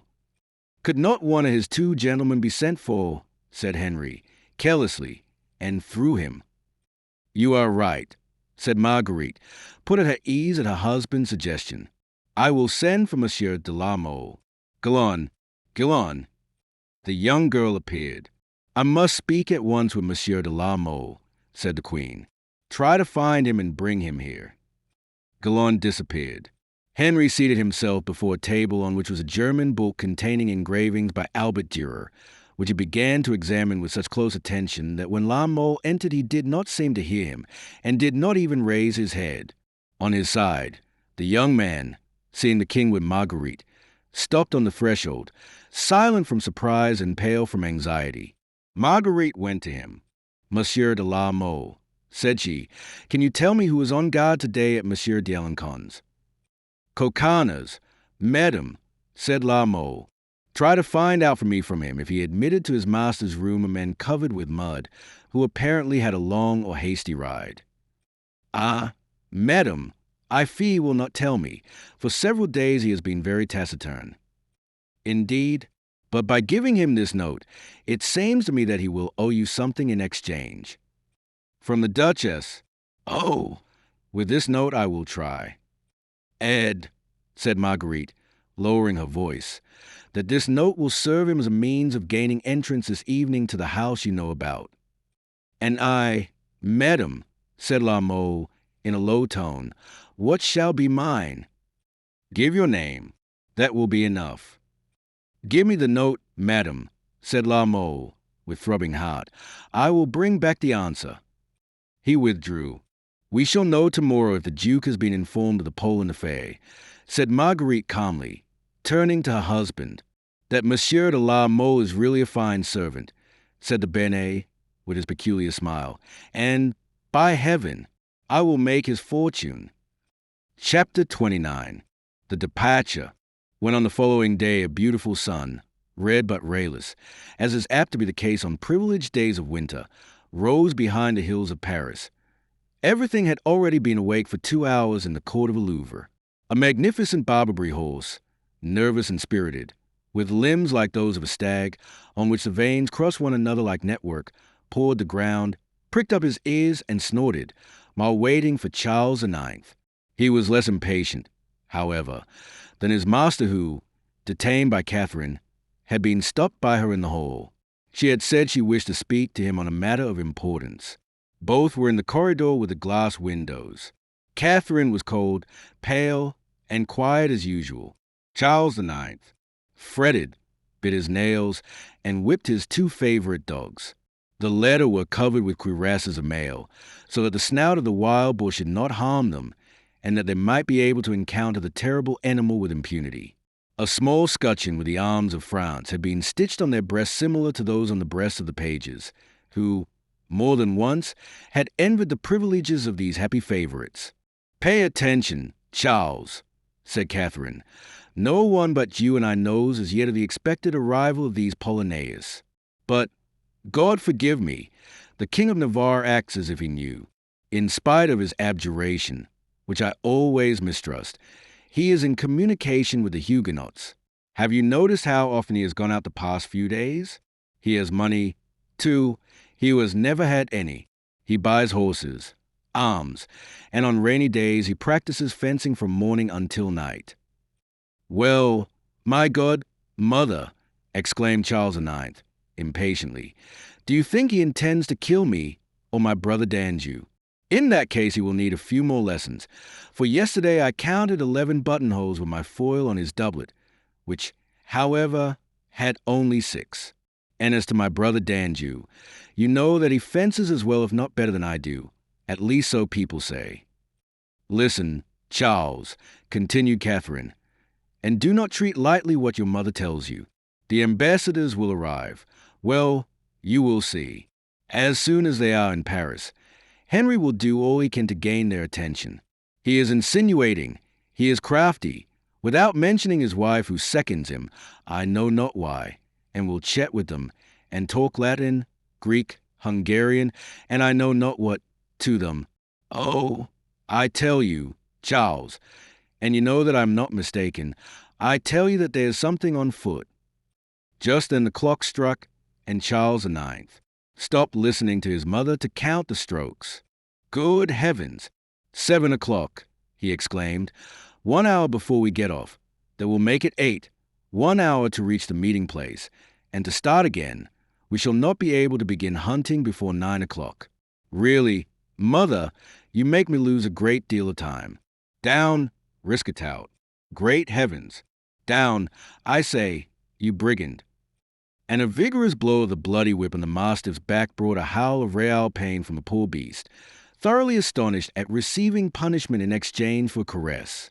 "Charles," said Catherine, "listen to me, in God's name, and do not leave to chance your fortune and that of France. The hunt, the hunt, the hunt, you cry. Why, you will have time enough to hunt when your work of king is settled." "Come now, mother," exclaimed Charles, pale with impatience. "Explain quickly, for you bother me to death. Really, there are days when I cannot comprehend you." He stopped beating his whip against his boot. Catherine thought that the time had come and that it should not be passed by. "My son," said she, "we have proof that de Mouy has returned to Paris. Monsieur de Mareville, whom you are well acquainted with, has seen him. This can be only for the King of Navarre. That is enough, I trust, for us to suspect him more than ever. Come, there you go again after my poor Henriette. You want me to have him killed, do you not?" "Oh, no." "Exiled? But why can you not see that if he were exiled, he would be much more dangerous than he will ever be here, in the Louvre, under our eyes, where he can do nothing without our knowing it at once? Therefore I do not wish him exiled. What do you want? Then tell me quickly." "I want him to be held in safe keeping while these Polonaise are here, in the Bastille, for instance." "Ah, my faith, no," cried Charles IX. "We are going to hunt the boar this morning, and Henry is one of my best men. Without him the fun would be spoiled. By heaven, mother, really, you do nothing but vex me." "Why, my dear son, I did not say this morning. The ambassadors do not arrive until tomorrow or the day after. Arrest him after your hunt, this evening, tonight. That is a different matter. Well, we will talk about it later and see. After the hunt, I will not refuse. Adieu. Come here, risk it out. Is it your turn to sulk now? Charles, said Catherine, laying a detaining hand on his arm at the risk of a fresh explosion which might result from this new delay. I think that the best thing to do is to sign the order for arrest at once, even though it is not to be carried out until this evening or tonight. Sign, write an order, look up a seal for the parchment when they are waiting for me to go hunting. I, who never keep anyone waiting. The devil take the thought. Why? No, I love you too dearly to delay you. I arranged everything beforehand. Step in here and see. And Catherine, as agile as if she were only 20 years old, pushed open a door of her cabinet and pointed to an inkstand, pen, parchment, the seal, and a lighted candle. The king took the parchment and read it through hastily. Order, etc., etc., to arrest and conduct to the Bastille our brother Henry of Navarre. Good. That is done, he exclaimed, signing hurriedly. Adieu, mother. He hastened from the room, followed by his dogs, greatly pleased to have gotten rid of Catherine so easily.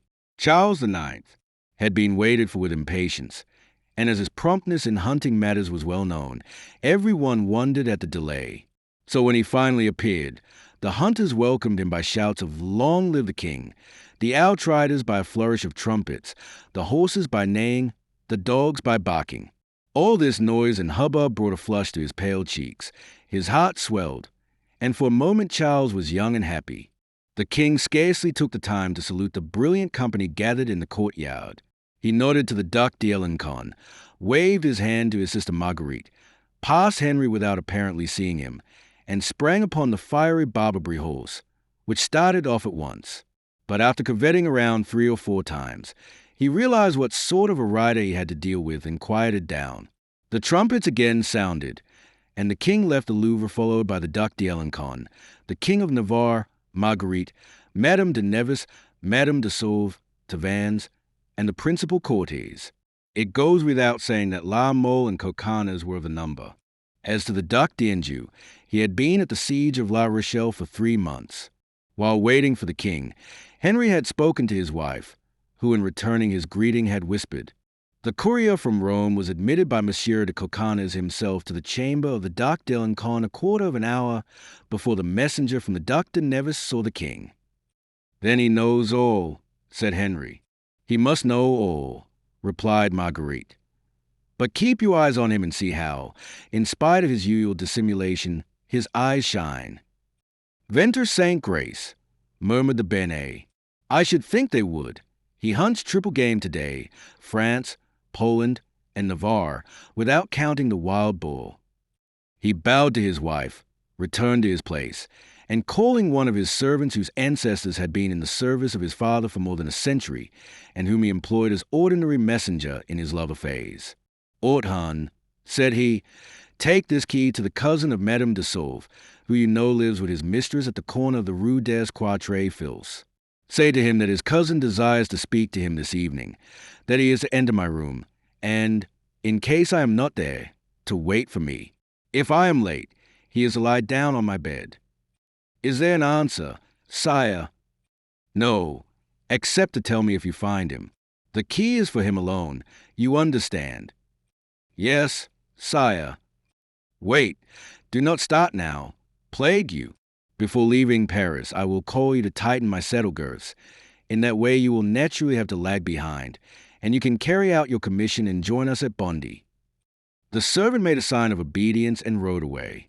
They set out by the Rue Saint-Honor, through the Rue Saint-Denis, and the Faubourg. At the Rue Saint-Laurent, the saddle girths of the King of Navarre became loose. Orthan rode up to him, and everything happened as had been agreed on between him and his master, who followed the royal procession along the Rue des Recollets, where his faithful servant sought the Rue du Temple.